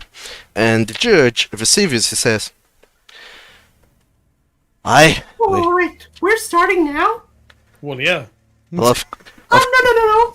I'm going to say since I'm acting as defense, I do not have all the materials provided to me of what is being used as evidence against Faye and Derek, my clients here. So until I have been properly informed on what they've been charged with, as well as the evidence, I declare that we should hold this trial at another time until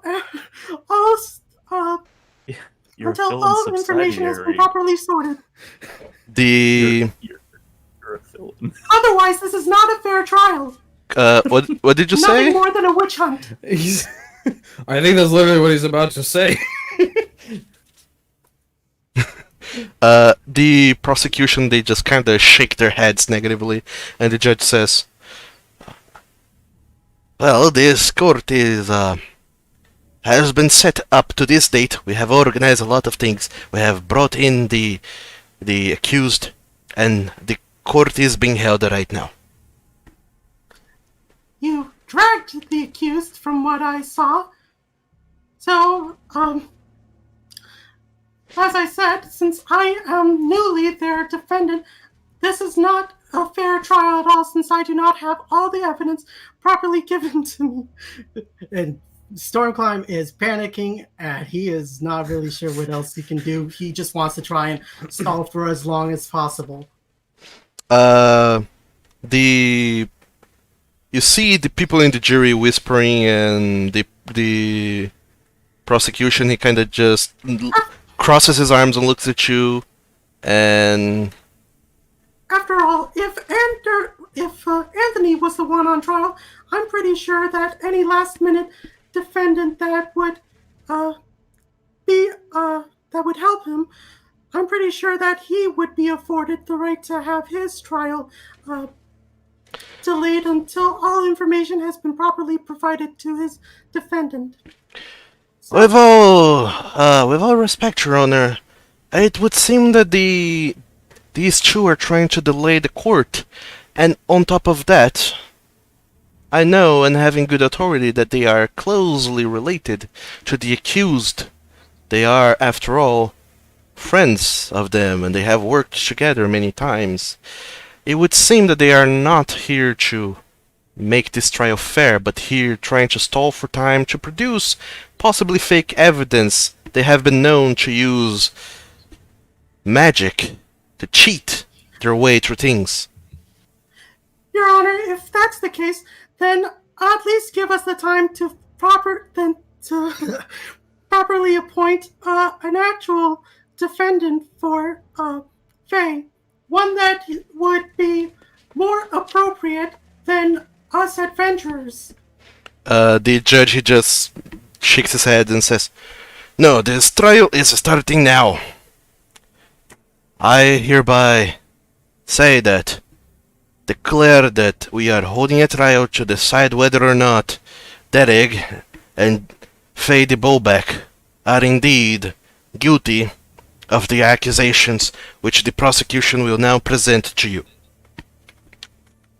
And everyone just sits down and quiets themselves, and you get the sense, Stormclimb, that you can't really delay this. This is happening. And you have to prepare yourself as best as you can in as little time as you have.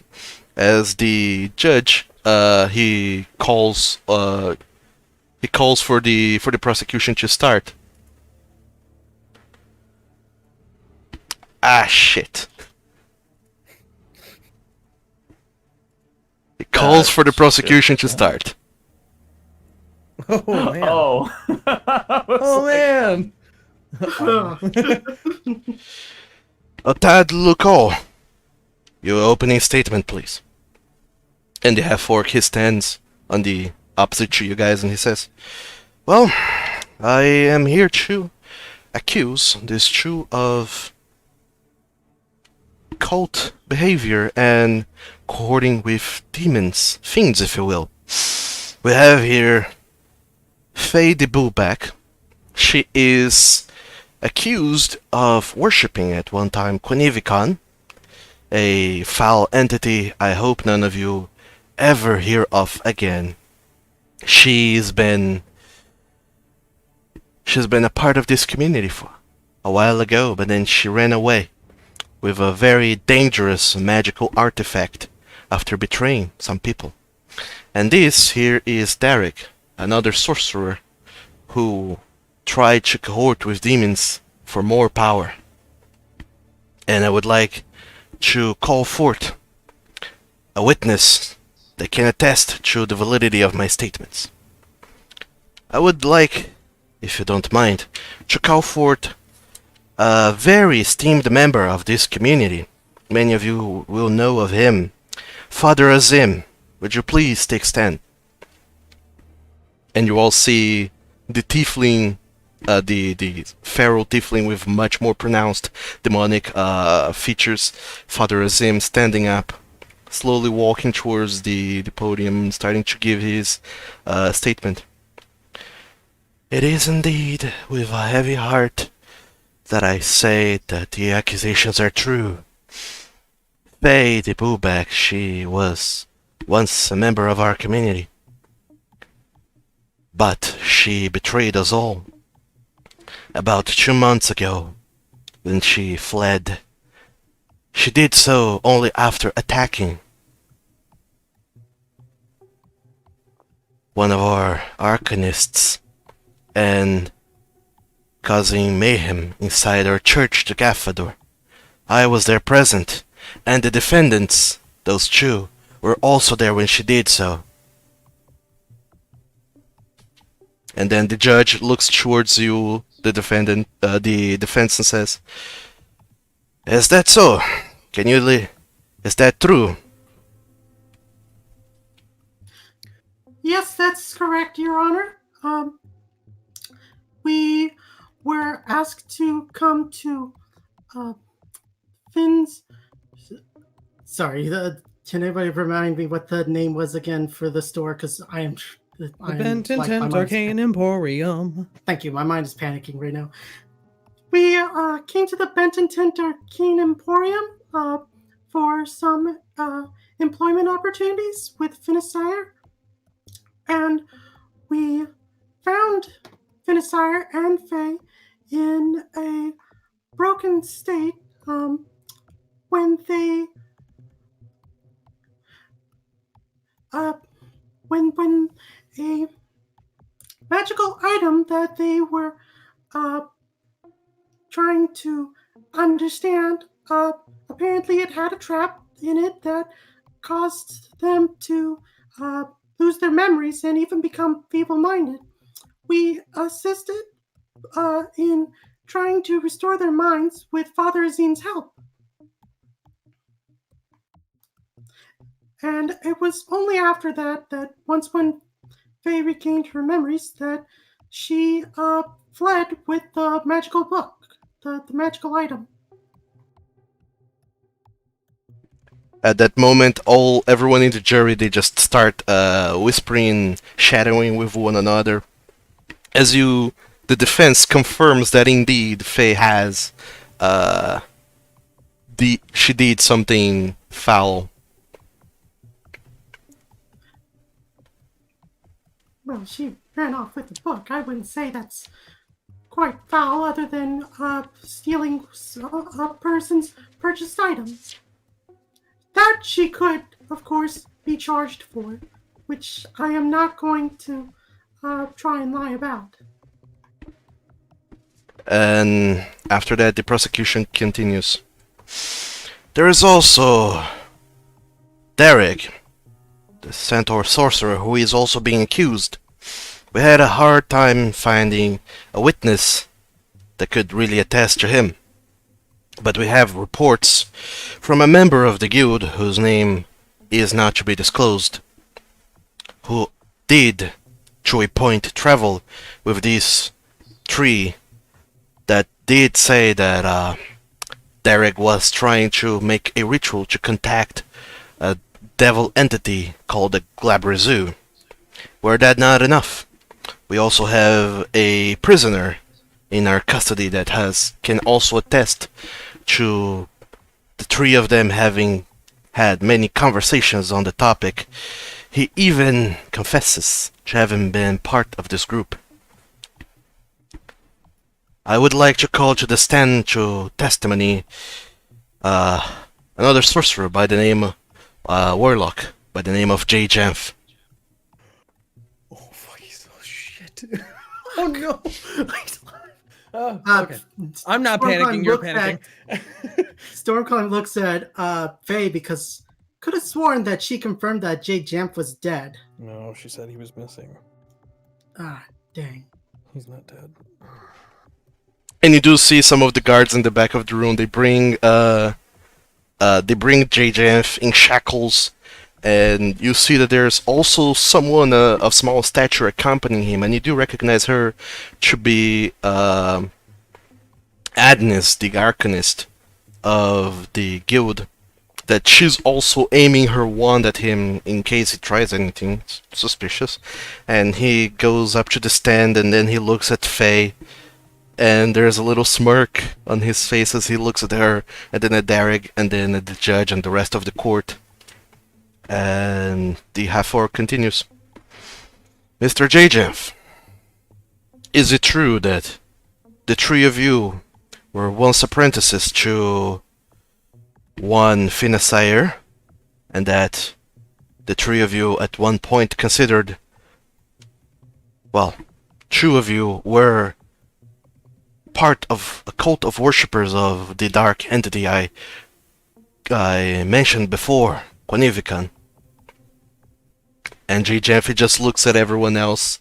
He looks at Father Azim, who has not gone too far away. He's ready to cast some sort of spell, and Agnes is behind him. And he just looks at everyone and says, "Oh yes, Quanivican is not forgotten about us. It will be back someday. We might have been slowly deterred, but we will come back." And then the Half Orc just says, "Please remain a topic. Have those two cohorted with Quanivican at some point in their lives?" And Jeffy just shakes his head and says, "Oh, not the big one. He was too scared." But she has. The both of us worshipped Quanivican so much. She ran off, left me behind. She's been touched by something much stronger and deeper than Quanivican, but she will always be one of Herm's minions. At which point the prosecution says, "I believe that's enough."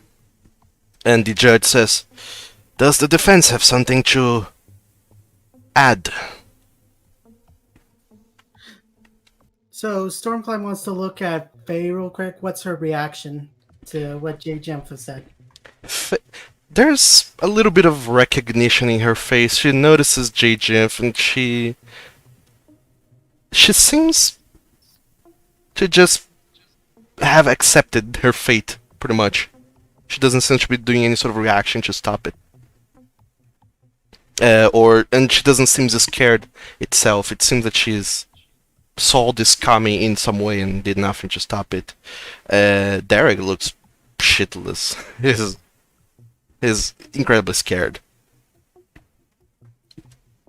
Okay, do I know anything about the law right now? Because like they're being charged with cavorting with devils, right? Mm-hmm. How bad is that? Make a religion check, Stormclimb. On how well you can recall law facts. Pretty well, I guess. 21.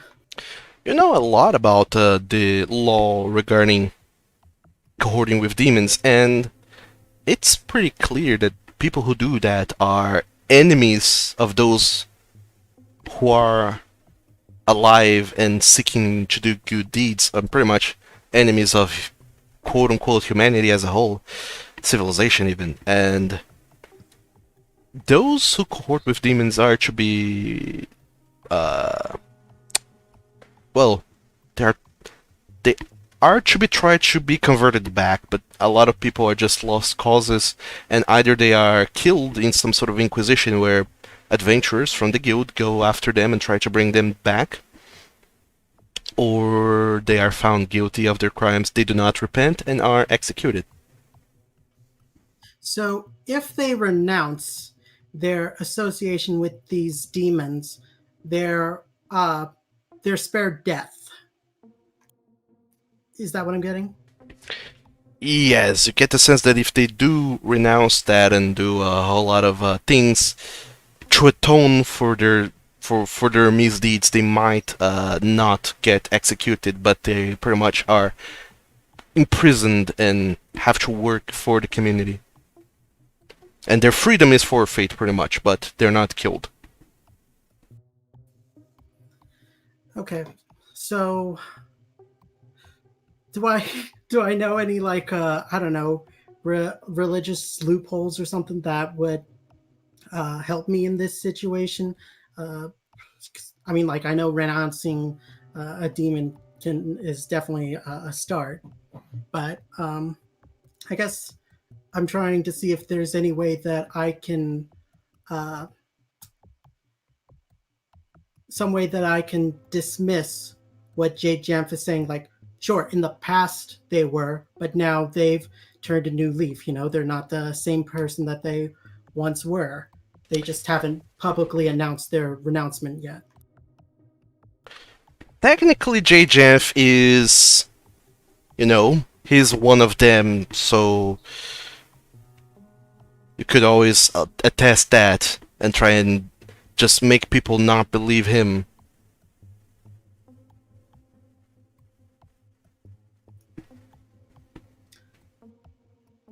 In other words, try to get people to think that he's lying.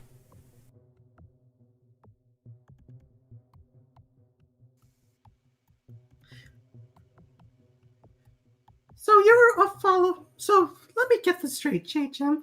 You're a follower of Quinifica, is that right? Yes.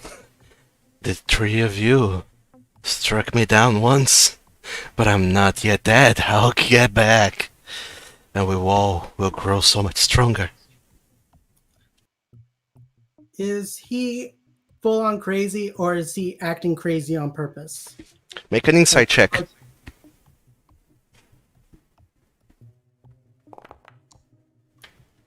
Oh, thank God. 23. He actually believes what he's saying.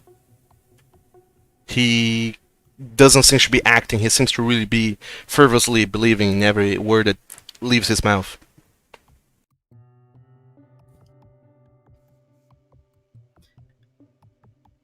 Now,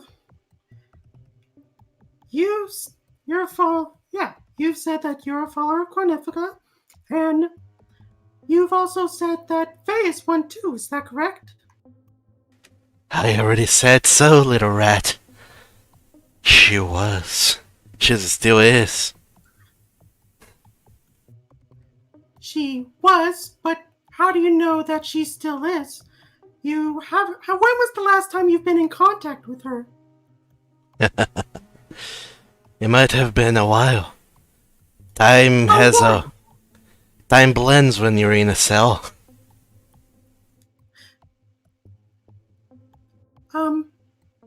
So. At which point the prosecution...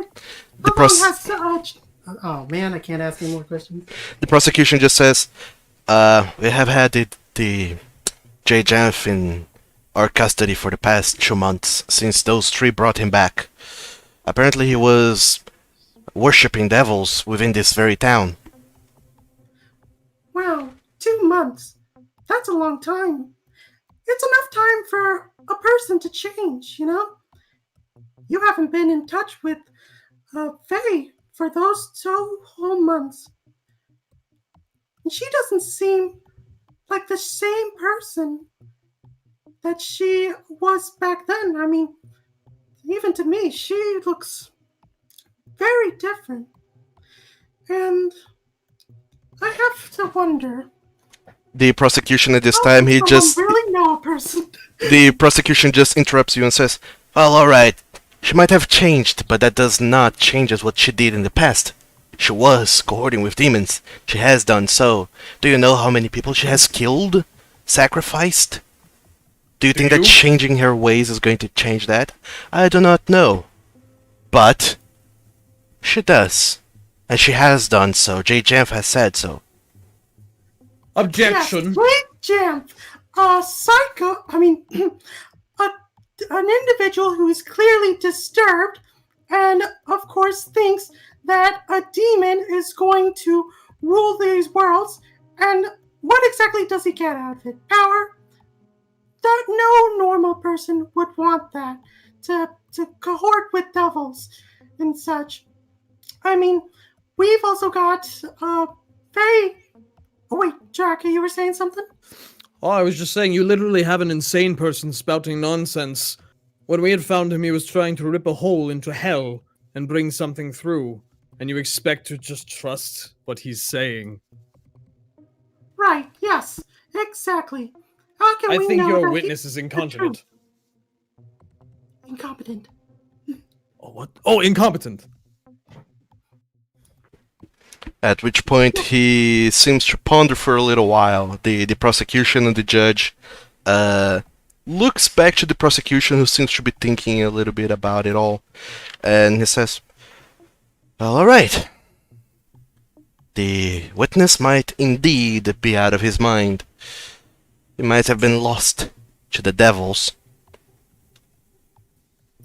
As was the mind of the defendant, Faye, who does not even seem to be reacting to the accusations. But that's not all. Well, she's in shock. She was dragged over here for a sudden trial. Who wouldn't feel so shocked that they can't even emote? I know for a fact that if I was dragged to this trial and asked to suddenly defend myself for accusations of cohorting with demons, I wouldn't know what to say. I'd be stupefied, dumbfounded. I wouldn't know what to say or how to feel because it doesn't make sense. But of course it does. He is telling the truth. He has seen it, even if his mind has been lost to devils. He knows what he has seen, and he is attesting to that. He has no reason to cooperate with us, and yet he is doing that because the defendant is guilty. And you might be trying to get the jury to disbelieve the witness, a perturbed man. But I would like also to bring attention to the fact that the defendants themselves are not reliable in their own defense. I would like to call forth a report we have had from the three of you. We have known for a while you are friends with Finisire, with Faye and Darrig, and we have looked back into you, and as it so happens, less than a month ago, the three of you and another friend of yours has been seen crossing the bridge of the crossing, mounted upon a ghastly fiendish horse. We have a report from Captain Artolan from the garrison over there, who reports that you two seem to may have been going into a devilish way yourselves. I would like to call attention to that for a moment, if we will. All right, I have nothing to hide. But if that's the case, then I must. Wait, what is he asking for now? He's just trying to call me to the stand? He's accusing you of being a devil worshipper. He's saying you trying to disprove JJF's statement. He's trying to disprove your statement by saying that you two are compromised. I would like to point out that in my friend's defense, he's fairly new to the whole magic thing, and that was a gigantic misunderstanding brought from his misunderstanding of magic at the time. Yes, I'm still trying to understand the arcane arts, and when I tried to summon my horse, I couldn't fully picture it out as well, and so it turned into a living skeleton. But I managed to finally fix the problem when I had a better understanding of how to summon creatures. After all, magic is not an art that can be innately understood. You know, you have to keep practicing. And that's all it was, just a magical mishap. The jury seems to look at you all and seems to mostly have some sympathy because you're such a tiny little cute rat. And less so that, you know, the actual... My tiny, adorable lawyer. And the actual accusations. After all, I'm so tiny and my magic's... I can only contain so much magic, so I'm bound to get a lot of things wrong the first time. Well, I would like to point out the final piece of evidence we have against the so-called defense team, that they did indeed cohort with these devil worshippers as well. They have been in possession of an item enchanted with the souls of someone that has been captured in the name of some foul entity.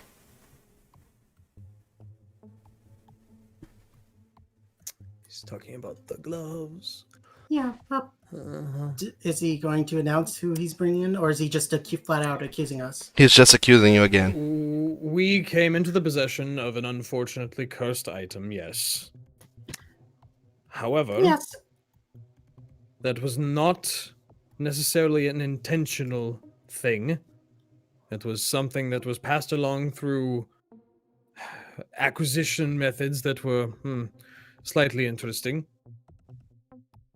And this is something that we did investigate into at one point in time. Yes, and we didn't really know it was cursed until we actually tried it on. And once when we did, we found out the glove's name was Dreg, a half ogre. Since there was no way that there was no knowledge of releasing the soul from the item while keeping the soul intact, we felt it was best just to adhere to the glove's wishes of being returned to his family. So that's what we did. We made the journey to another half ogre who is his brother and gave him back the gloves. And we told him that until we managed to find a way to release the soul from its prison.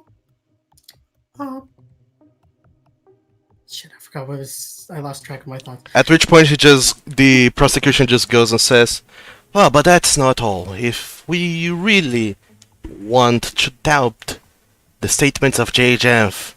about Faye and want to discredit him, we don't even need his mind to be sane to test to that. We have Father Azim here, who has seen firsthand Faye being mischievous and running away with some prized possession. I would like to call Father Azim to make a little ritual and possibly force this man to tell the truth. I hear that your kind can do that. At which point Father Azim, he nods and says, well, I can do that. It is not proper that we force people to speak their minds against their will, but seeing as this is a very serious accusation, I will do so. And then Father Azim goes ahead and casts Zone of Truth. Zone of Truth. In the area. You guys would also need to go ahead and make a wisdom saving throw. Am I in range, seeing as I'm back in the group? Oh no, you're okay, Falcon. You're not even talking, even though you should. You're not talking, so you're fine. You can just stay there in the back and see the shit show solve itself. Oh, Darren gets a +3 as well because he's with me. Ah, yeah, that is true. So that is 16. Well, I intended to tell the truth anyways, so I'm not going to lie at all. Oh, so you can just say that you fail the thing. It makes my job harder. Yeah, I mean, like, if anything, I'm going to try and twist the truth into my favor, but that's still not lying. Sure. You do make the save, though, Direct Daring. You can fail if you want, but you did make the save. Stormclimb, you did fail the save. Okay. Do you want to fail the save, Direct Daring? Nope. Alright. I will roll for JJF. JJF has a +2 in his wisdom saving throw. Yeah. That seems about right, honestly. After casting Zone of Truth, the prosecution asks again, JJF, witness, did Darrig and Faye the Bowback at some point in their lives cohort with demons, Quanifican or any other entity? At which point JJF just says, oh yes, she certainly has. The big one. I don't know, but I don't doubt he'd be that far away. It seems like a gullible sort.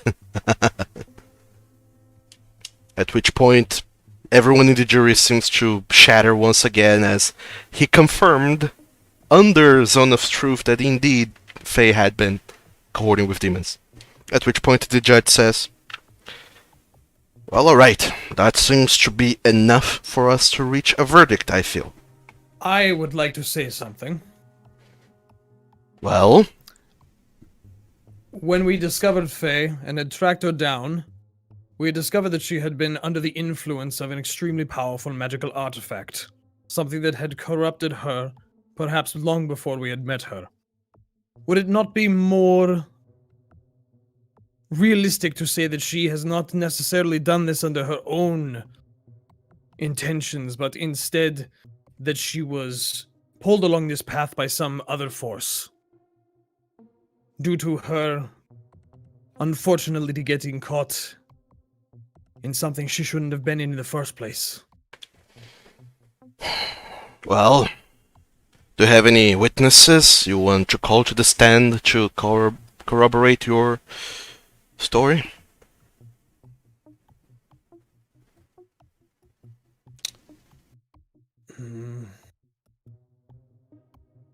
Anthony.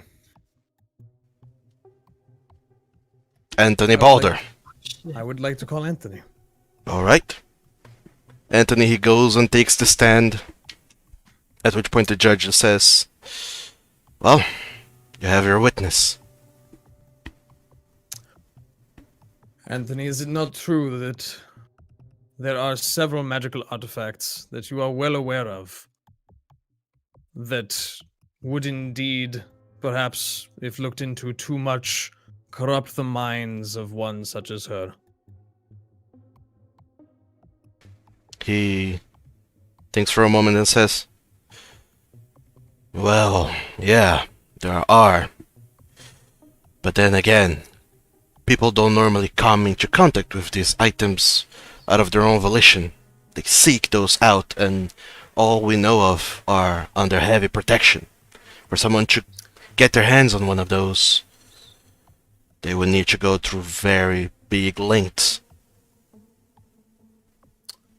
And if it was possible that she had come in contact with one of these sorts of artifacts, whether it be intentional or not, would it not make sense that she has perhaps been, say, infected by its influence?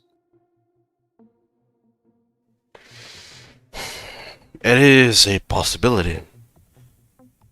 I suppose that... Perhaps even driven to stealing it for herself and running far away to learn more of its secrets. I suppose that could be it. And would it not make sense that a group of adventurers would have been needed to recover such a powerful artifact? Yes, we employ adventurers for that precise reason. You and several other members of Redemption, it would seem. Now, I would also like to bring up the point that at one point, months ago now, we returned to you with the suspicion that there was someone selling, or perhaps being a front for, selling cursed items in the city. Did we not? You did indeed. And did you ever investigate that? We looked into those accusations. There has been several arcanists in this town that did so. Your previous employer, Financier, has been looked into, and he did indeed possess a couple such items in his possession. He alleged not to know anything about them, and to willingly give them away into the guild, but what is your point? Did you investigate the person who we had claimed or had investigated in towards being the person who supplied those to him in the first place? We did, and the person had suffered an unfortunate accident, it would seem. Hmm. They were some sort of magical effect. They seem to have lost all of their memories and their knowledge of several things. We looked into it far and wide, and we couldn't get a concrete answer except that some other people had been there at that day, and after their visit, his mind got broken, so to speak. He did not know anything, and had no valuable information to offer us. I see.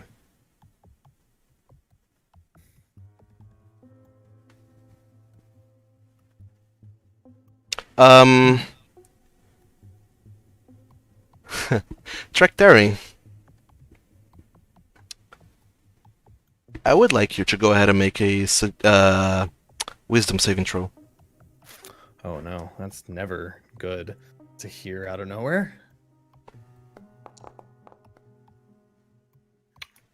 Plus 3. Plus 3. 16. 16. All right. You shudder for a moment, and you feel this voice inside your head just saying, "Your tiny friend had the right idea. I would suggest you ask them to be left off with another punishment that is not execution. Perhaps they could come into the employ of someone else. I suggest you propose that."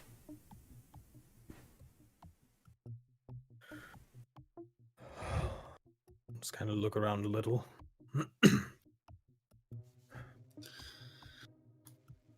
Based solely on the fact that you have presented your main evidence as generally an insane person, and we have personally rescued the 2 defendants here who have, in my opinion, recovered significantly compared to when we initially found them. Derek specifically, we had actually saved from a bit of an attack. We brought him home, kept him away from any danger. Faye, we saved. They have not continued their worship. That much is clear. They are not crazy bonkers and not trying to rip holes into hell within the town. Yes. Perhaps instead of trying to witch hunt them, perhaps kill them even, whatever you intend to do, perhaps they'd be more useful elsewhere. They are both very skilled and very intelligent.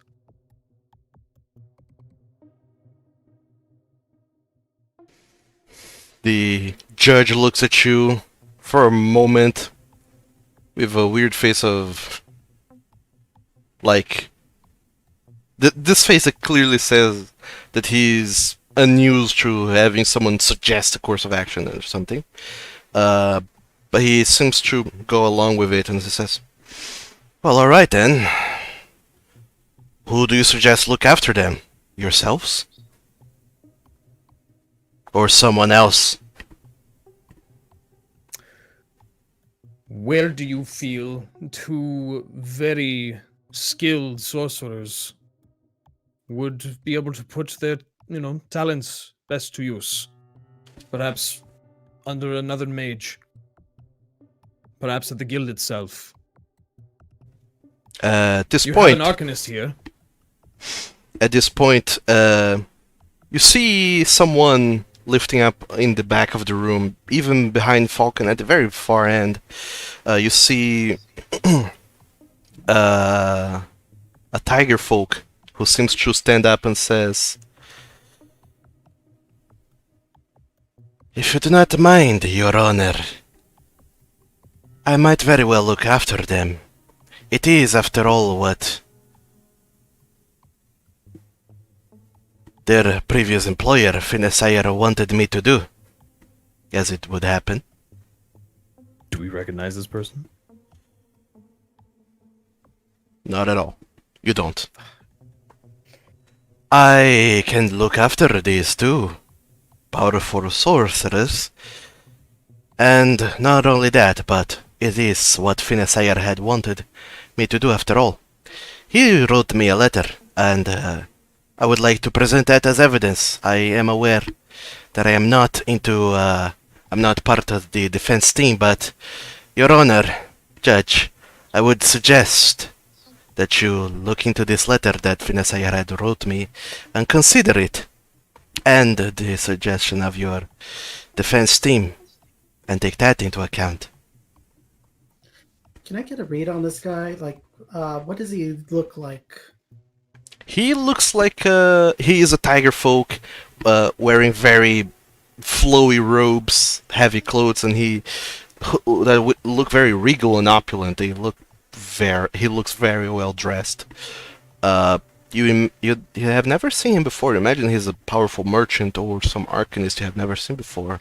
At which point, after saying this, he just kind of nods to someone beside him, and there's a horse folk who picks up a piece of paper and walks up through the corridor up to the stand and hands it off to the prosecution. The prosecution quickly picks it up and try to get some sense of it before the judge just goes and the prosecution just hands off the paper to him, and the judge looks at the paper.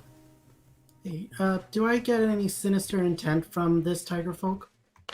Do you want to make an insight check? Yes. Oh, of course. Go ahead and do it. No, 7. Oh no. You're too panicked, Stormclimb. You have no idea who this man is, and everything that's happening now, you're just nearly losing it. You almost feel like barfing, and you can't even comprehend this person or their intentions. You're just glad that things are not going down the hole. Napanoff feels this way as well. Can I, for the heck of it, can I do a divine sense? Sure. Are you okay? Are you casting Divine Sense? It's a paladin ability, so I just want to make sure that this isn't also another demon. All right. Or celestial. Or As soon as you do that, there's a heavy stench that comes from this tiger folk, and immediately you notice that this is not a tiger folk, this is a fiend. And as the letter is handed off to the judge, he reads the letter and then just nods and says, "Very well. So, Your Honor, I don't think we should allow this person to take care of Derek and Faye.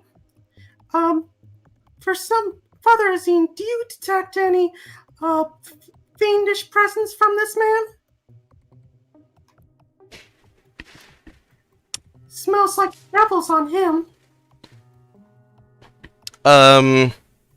Father Azim, he looks at the man, and Father Azim has no divine sense because he's not a paladin. It's a paladin only thing. I thought he had detect evil and good on him, That's a spell that he has to cast.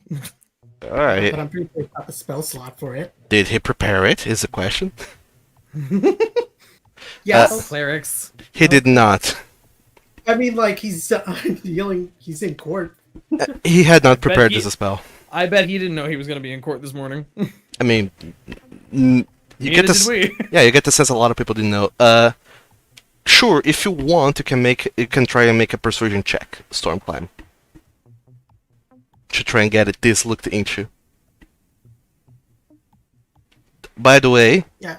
I'm Every- not to judge, but it's like, this feels way too coincidental.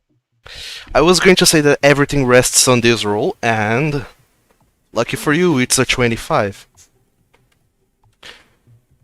So, You get them to look into this man, and the father is in for a moment. He just thinks,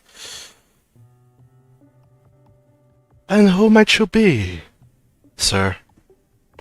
At which point the tiger folk in the back of the room, he just says, "Oh, I'm just a merchant nearby. I run a furniture shop. People call me Buddy."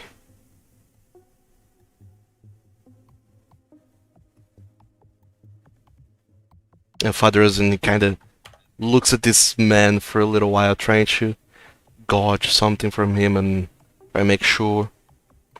And you get the sense that you are swaying people, Stormclimb. Do you want to pursue this? I look at Faye and Derek, see if they have any recollection in their eyes, or if, like, they do they seem like they're afraid? Faye looks completely... She looks like Faye. She's like... Her face tells nothing. And Derek, he just looks scared. You see a glimmer of hope in his eyes as apparently someone's presenting an option that is not execution. So I've confirmed that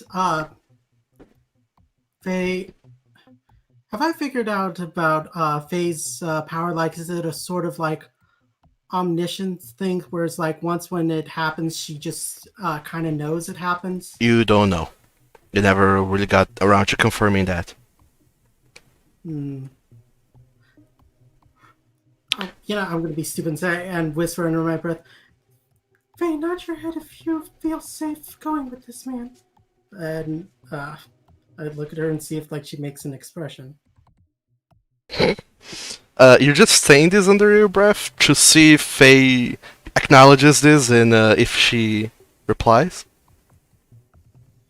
Yeah, because it seems like she can just see things. Okay, you say this under your breath, and while most people are just busy looking at this suspicious man, Faye, she looks at you, Stormclimb.